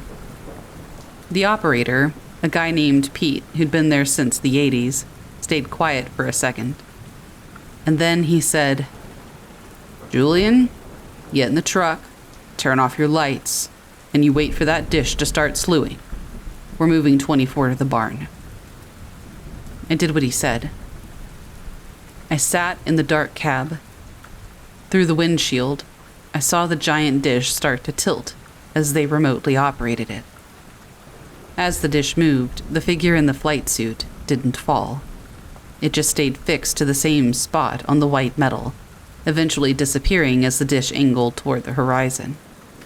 I drove back to the main site. Pete was waiting for me with a thermos of coffee. He didn't ask me what I saw. He just told me to sign the logbook and take the rest of the night off. I pushed him for an answer. I asked him who the guy in the suit was. Pete looked out the window toward the dark plains and told me about the Project Excelsior days. He talked about the high-altitude balloon jumps they used to do over the desert back in the day. He said that sometimes the radio dishes pick up more than just signals from stars. They act like giant ears for things that have been recorded into the atmosphere. He called them loops, residual echoes of people who died in the air or out on the flats, caught in the electromagnetic field of the array. He said Antenna 24 was notorious for it because it was built near the site of an old crash that never made the official records. I went back to work the next week, but I never went out to the North Arm alone again. I started noticing other things, too. Sometimes the monitoring screens in the control room would show interference that looked a little bit like a human EKG heart rate, even when the antennas were pointed at deep space. Last month, I was cleaning the grease traps under the main tracks. I found a small circular patch of scorched earth. In the center of it was a brass uniform button, the kind used by the Air Force in, say, the late 1940s. It was ice cold, even though it had been sitting in the New Mexico sun all day. When I picked it up, my radio let out a burst of static that sounded like a man's voice saying, "Altitude check." I still work at the VLA, but I stay in the machine shop as much as possible. Pete retired last week, and the new guy thinks I'm just being superstitious when I refuse to service the North Arm after midnight. He'll find out eventually. The dishes are always listening, and sometimes they attract things that want to be heard.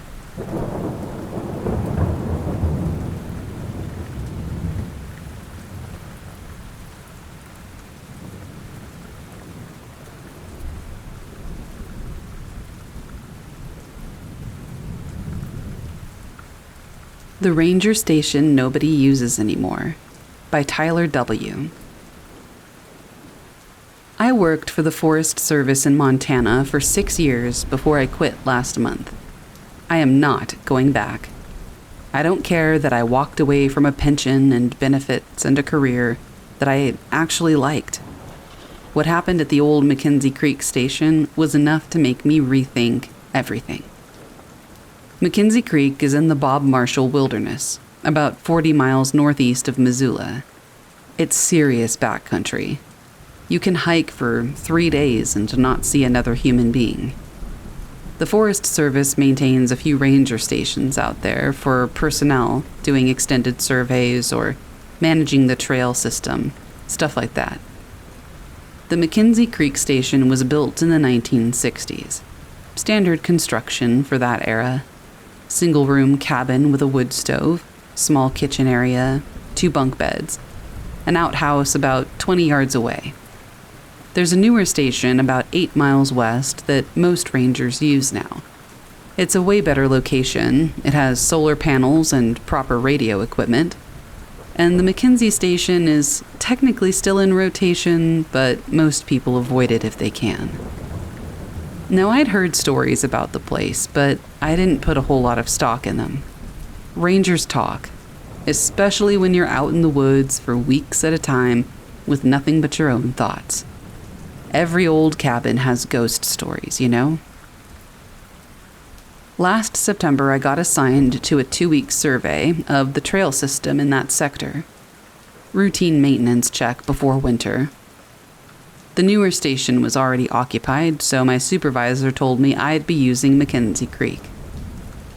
I hiked in on a Monday morning. Took me about 7 hours with all my gear. The station looked rough from the outside. The roof had some moss growing on it, and one of the windows had a crack running diagonally across the glass.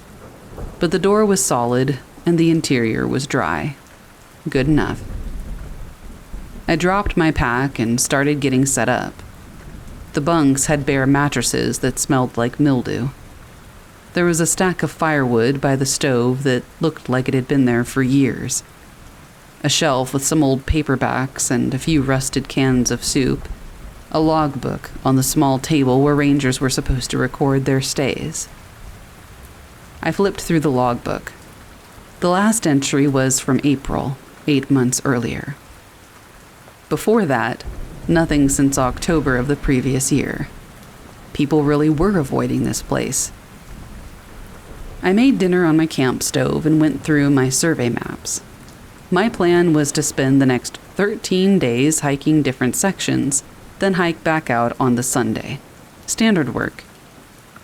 That first night, I woke up at about 3 a.m. to the sound of the door opening. It wasn't like somebody was trying to be quiet about it either. The door just swung open, hinges creaking, and then it stayed open. I could see moonlight coming through the doorway. I got up and closed it. I checked the latch, which seemed fine, and went back to bed. 20 minutes later, it happened again. The door swung open and moonlight flooded in.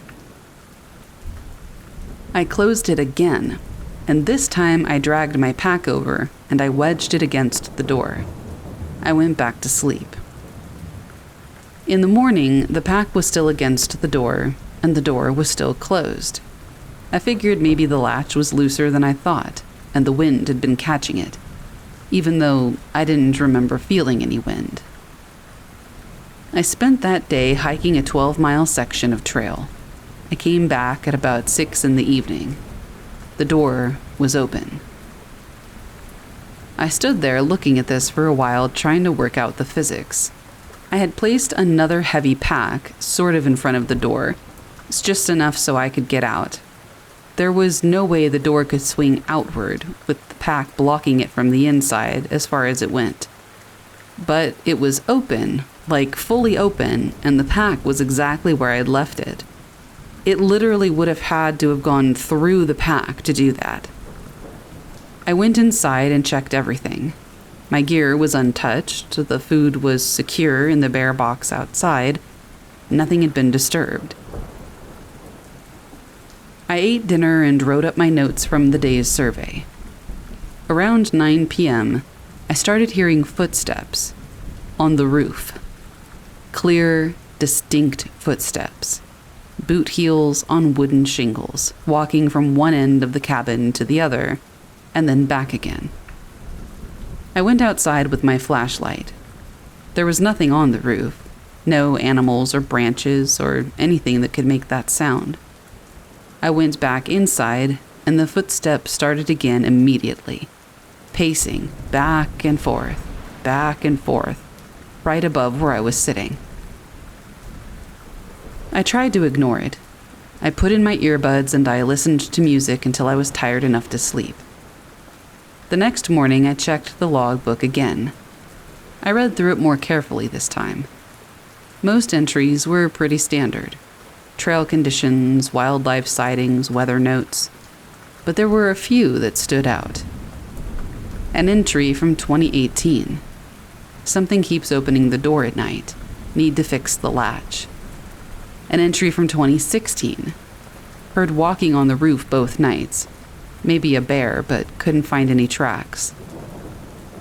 An entry from 2012. Can't sleep here. Moving to the Western Station tomorrow. Don't care what Henderson says about the damn schedule. That last one had been written by a ranger named Carl Morrison. I knew Carl. He had retired a few years back. Tough guy. Former Marine, not the type to spook easily at all. I decided to stick it out.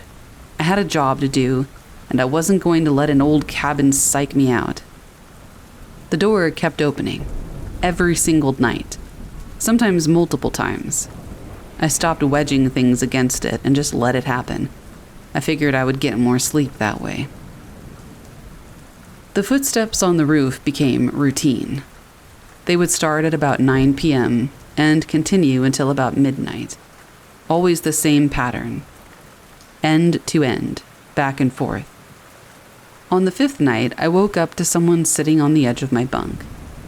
I could feel the mattress compressed under their weight. I could feel the slight movement as they shifted position. I opened my eyes. There was nobody there that I could see, but the mattress was definitely compressed. I watched the indentation, the way the fabric curved down under invisible weight. I sat up slowly. The weight lifted. The mattress returned to normal.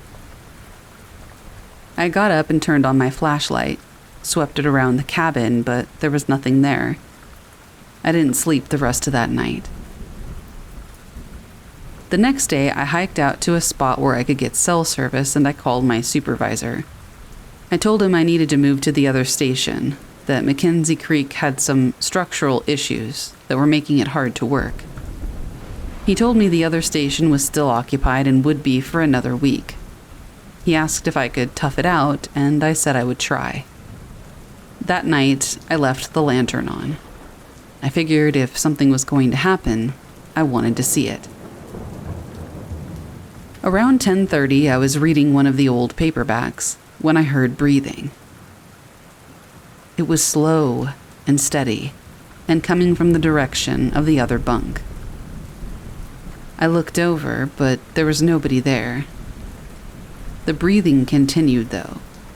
It was very calm and irregular. And then it spoke. A man's voice, quiet, almost a whisper. "You should leave." I asked who was there, but didn't get any response.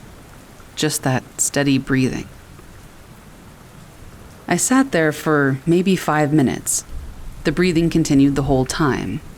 And then it stopped on a dime, like somebody had, hit an off switch or something.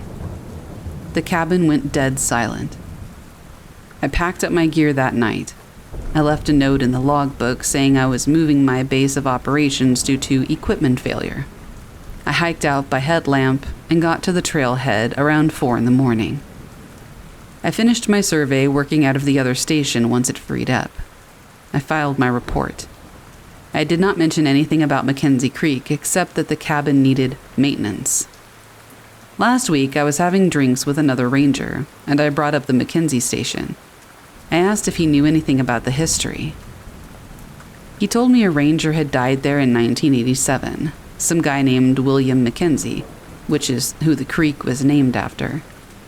He'd been doing a solo assignment and didn't radio in for his scheduled check. When they hiked out to investigate, they found him in the cabin. Heart attack, probably, they said. He'd been dead for about 3 days. They found him sitting on one of the bunks. I asked if there was anything else, any other incidents. He said rangers had been reporting strange things at that cabin for decades. Doors opening, footsteps, voices. The Forest Service kept it in rotation because technically there was nothing wrong with it. But everyone who could avoid it did. I quit 2 weeks after that conversation. I told them I was moving back east to be closer to family. They seemed surprised, but they didn't push it. I don't really know what I experienced in that cabin. I don't know if it was the ghost of William Mackenzie or something else, or just my mind playing tricks on me after too many days alone in the woods. But it's kind of weird that so many of us would have our minds play tricks on us in the exact same way. All I know is I felt somebody sit on my bunk, and I heard that voice that told me to leave, and I'm never going back to the Bob Marshall wilderness.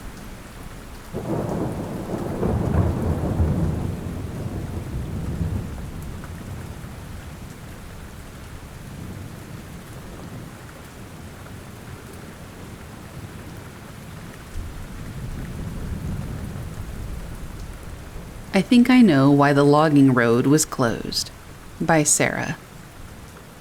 I worked for the Washington Department of Natural Resources last summer, doing trail maintenance for the Gifford-Pinchot National Forest. It was my second season, and I thought I knew what to expect. Long days hiking in with equipment, clearing fallen trees, fixing erosion damage. Mostly solo work once you got assigned your section. In late July, they sent me out to work on a trail near the Lewis River. There's this old logging road that branches off Highway 90, goes about 8 miles back into the forest before it dead ends at what used to be a staging area. The road's been officially closed since 2019, but the gate's always getting broken or left open by hunters and off-roaders. My supervisor told me to hike in from the highway instead of driving the logging road. She said the road was in pretty bad shape, and it wasn't worth risking a vehicle. Made sense at the time. I got to the trailhead around 7 in the morning. It was already warm, probably going to hit 80 by afternoon. The trail runs parallel to the logging road for the first 2 miles, close enough that you can see the road through the trees in some spots. About an hour in, I stopped to drink some water, and I heard a vehicle. It sounded like a truck, coming up the logging road from deeper in the forest, heading toward the highway. I didn't think much of it. People ignore closure signs all the time. But then I heard it stop. The engine cut out maybe a quarter mile ahead of me, right where the trail and the road come closest together. I kept walking. I figured somebody was turning around or taking a break. But when I got to that spot, I could see the road clearly through the gap in the trees, and there was no vehicle. There was nobody there at all.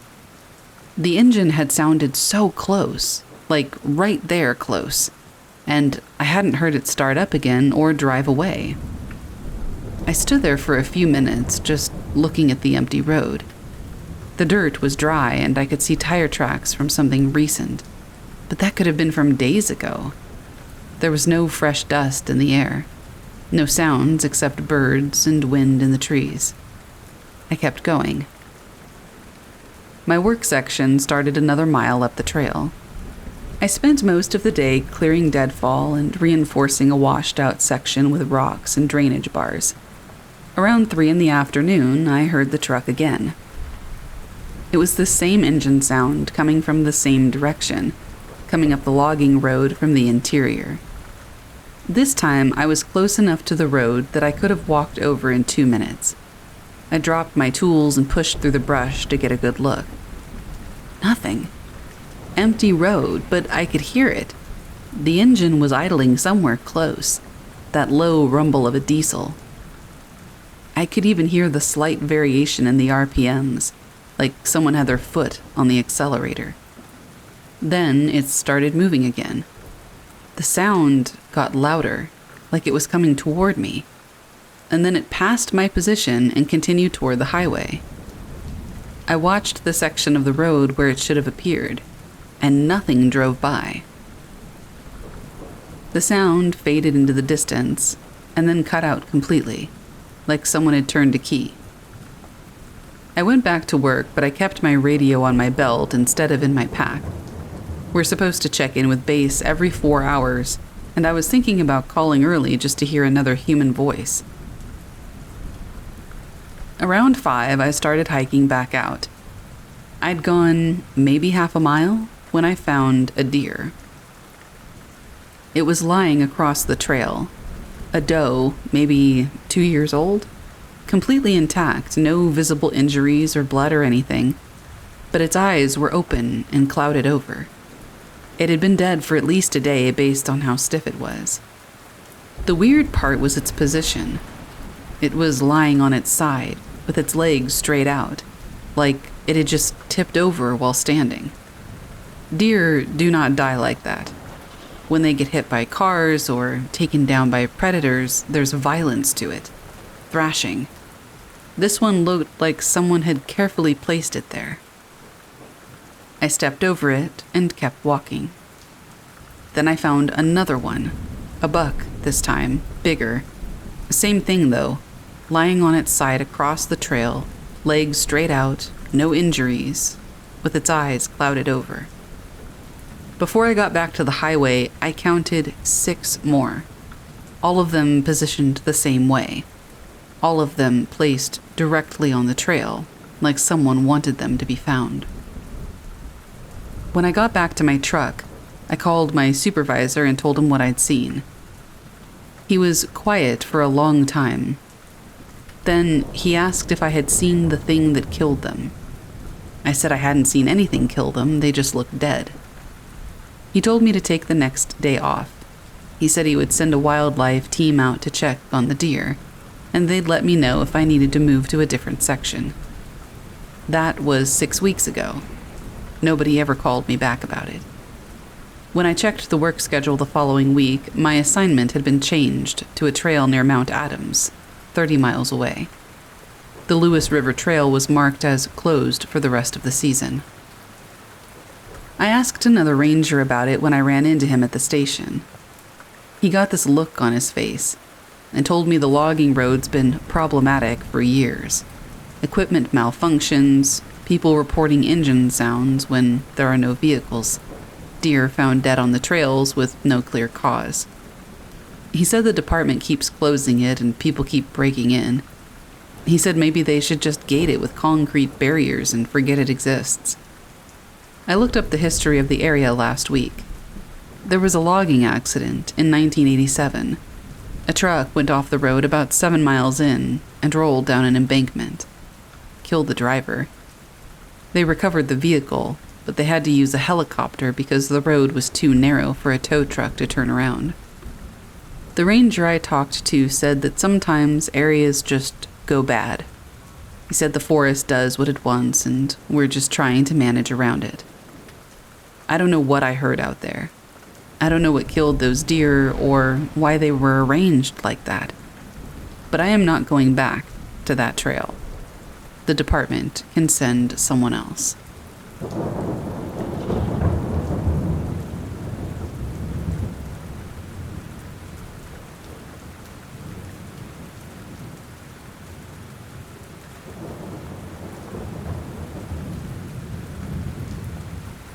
The Thing About Winter Caretaking by Marcus T. So I need to tell somebody about this because it's been 3 weeks and I still can't make sense of what happened at the Pemaquid Point property I was watching. I do winter caretaking for summer homes along the Maine coast. It's decent money for what amounts to checking that the pipes haven't burst and clearing snow from driveways. Most of these places sit empty from October through April, which suits me fine. I grew up in Damariscotta, and I'm used to the isolation. The Hutchins place is this massive cedar shake house right on the water in Pemaquid Point. 3 stories, probably built in, the 80s, with those big windows facing the ocean. The family only uses it for 2 weeks in July. My job was to stop by twice a week, make sure everything looked good, run the faucet so the pipes didn't freeze, standard stuff. I'd been doing it for, 2 months or so without anything going weird. And then I showed up on a Tuesday in early January, and the front door was open. The wind off the water in January can hit 30 miles per hour easy. The door was swinging on its hinges and banging against the wall. Snow had blown into the entryway and halfway across the hardwood in the living room. I called the owner, this guy named Richard who lives in Massachusetts. He said nobody should be there. No family members had the code for the new lock I'd installed in November. He told me to check it out but be careful, and to maybe call the sheriff if anything looked off. I went in with my mag light, even though it was 2 in the afternoon. All the curtains were drawn. The house has this central staircase that goes up 3 floors, and you can see all the way to the top from the ground level. I checked the main floor first. Nothing was disturbed. The kitchen looked exactly how I'd left it. Same with the dining room and the sunroom. I was starting to think maybe I'd screwed up and I just hadn't latched the door properly on my last visit. But I'm very careful about this stuff. It's literally my job. I was halfway through trying to figure it out when I heard footsteps upstairs. Actual footsteps, like someone walking across the 2nd floor at a normal pace. I stood at the base of the stairs and called up. I asked if anyone was there. The footsteps stopped. I waited maybe 30 seconds. I didn't hear anything, so I started climbing. I don't know what about footsteps wasn't off enough for me to call the sheriff, but I don't know. I was stupid, I guess. The 2nd floor has 4 bedrooms and 2 bathrooms. All the doors were closed except one at the end of the hall. I could see into that room from the top of the stairs. It was the master bedroom, and through the doorway I could see the bed was perfectly made. Nobody in there. I checked the other 3 bedrooms. Empty. Checked the bathrooms, also empty. I checked the closets because at this point I was thinking maybe some kid had broken in looking for a place to get high or whatever. Nothing. I went back downstairs, and that's when I smelled cigarette smoke.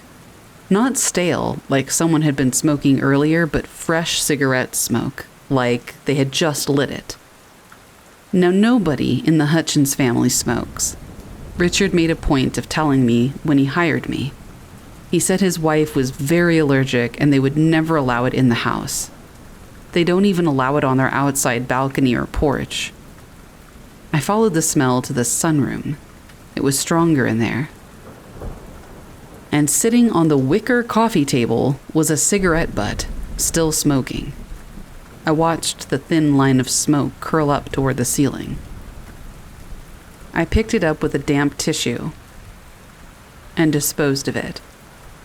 I went back outside and called Richard. I told him what I'd found. He went quiet for a while, and then said something I wasn't expecting. He asked if the cigarette was a Pall Mall. I had to go back and check. It was. Richard told me his father had died in that house 6 years previous. Heart attack in the sunroom while the family was visiting for the 4th of July. His father had smoked Pall Malls for 40 years. Richard said that after the funeral, weird stuff had happened at the house. Doors would open, lights would turn on. His wife always heard footsteps. They stopped using the place for a few years because of it. And then things started to settle down and they started coming back. I asked why he'd never mentioned this before. He said he didn't think it would matter. It had been quiet for 2 years. I told him I'd keep checking on the place, but I wanted to know if there was anything else that I should be aware of. He said no, just his father, and the old man was harmless. Probably just wanted someone to know he was still around. I've been back about 4 times since then. Twice I have found doors open that I know I closed. Once I found every faucet in the house running. And last week I showed up and there were wet footprints leading from the front door to the sunroom. The thing is, at that point it hadn't rained or snowed in 3 days. The footprints were fresh. I touched one, and my finger came away wet. I checked the whole house. Nobody there. No way anybody could have gotten past me. The prints just stopped in the middle of the sunroom floor, like somebody beamed him up.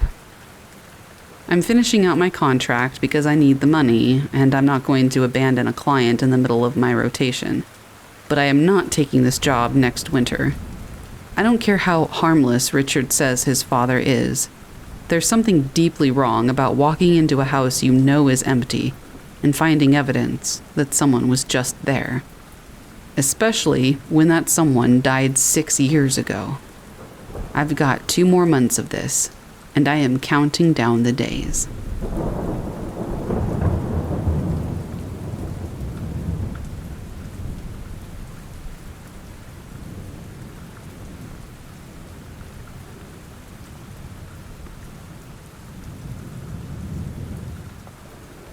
The man who knew my schedule.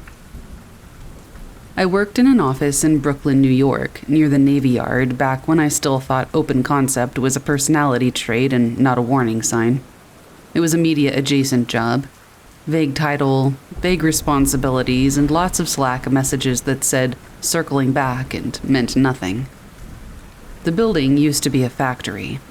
Tall windows and concrete floors, and exposed pipes painted white so they could pretend that it was intentional.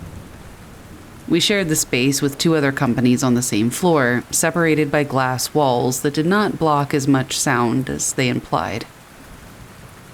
My hours were slightly off from everyone else's. I came in early and stayed late because it was quieter and because my commute lined up better that way. Most nights, by the time I packed up, the office was empty except for me and the cleaning staff. There was a guy who worked for one of the other companies. I didn't know his name at first. I noticed him because he always seemed to be there when I arrived and was still there when I left, even though his team usually cleared out by 6. He wasn't doing anything obviously wrong. He didn't stare or talk to me really at all beyond polite nods and hellos. He just knew things. The first time it stood out was when he asked if the G train was running slow again. I hadn't mentioned the train to anyone that day. I hadn't posted about it. I just said, yeah, it was, and he nodded like that confirmed something. After that, it kept happening. He commented on the coffee shop that I had stopped at that morning, asked if my upstairs neighbor was still blasting music at night, mentioned the rain on my walk before it had actually started raining. I assumed it was a coincidence. Brooklyn runs on coincidence. People share walls, routines overlap, and information leaks through the cracks. Still, I started noticing that he timed his breaks with mine.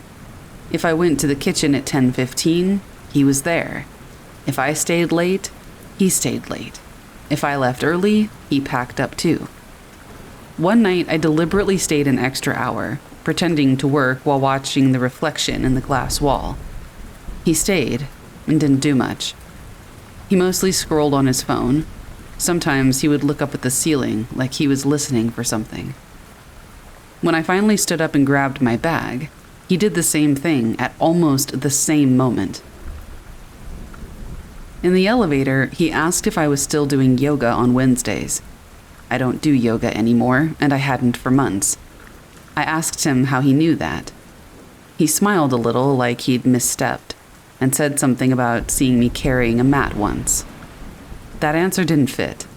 I hadn't owned a yoga mat since I moved apartments. I stopped engaging at all after that. No nods, no small talk, nothing. I adjusted my schedule so I left before him or after him, and somehow he always adjusted his too. And then he started leaving things on my desk. I mean, it was nothing dramatic. A paperclip shaped like a bird. A sticky note with a reminder I had already set on my phone. A receipt from a lunch place that I had gone to exactly once, folded neatly and placed under my keyboard. I asked facilities to check the cameras near my desk. They told me the angles didn't cover individual workstations and suggested I lock my computer when I stepped away. I started taking my laptop with me to the bathroom. The worst part was that he never crossed the line, not one you could point to. He never threatened me, the notes were not addressed to me, he never touched me. If I mentioned something missing, he would act confused, sometimes even offended, like I'd accused him of something deeply unfair. One evening, I worked late enough that the cleaning crew had already finished their round. The office was quiet in that way that makes you aware of your own breathing. I felt someone standing behind me. I turned around and saw him a few feet away, holding my jacket, the one that I had left on the back of my chair. He said that I had forgotten it again. I asked how he knew it was mine. He looked at me for a second too long and then said that he just pays attention. I took the jacket and told him not to touch my things ever again. My voice didn't sound like my own. It sounded thin, like it could snap. He apologized immediately and too smoothly. He said he was just trying to help. Said that he noticed I always left it behind on Thursdays, which was true. I had a bad habit of that. After that night, the items stopped appearing on my desk. He stopped timing his breaks with mine, and for about a week, I thought it was over. Then I got an email reminder from our building access system saying my badge hadn't been used to exit the building the night before. I checked my sent emails.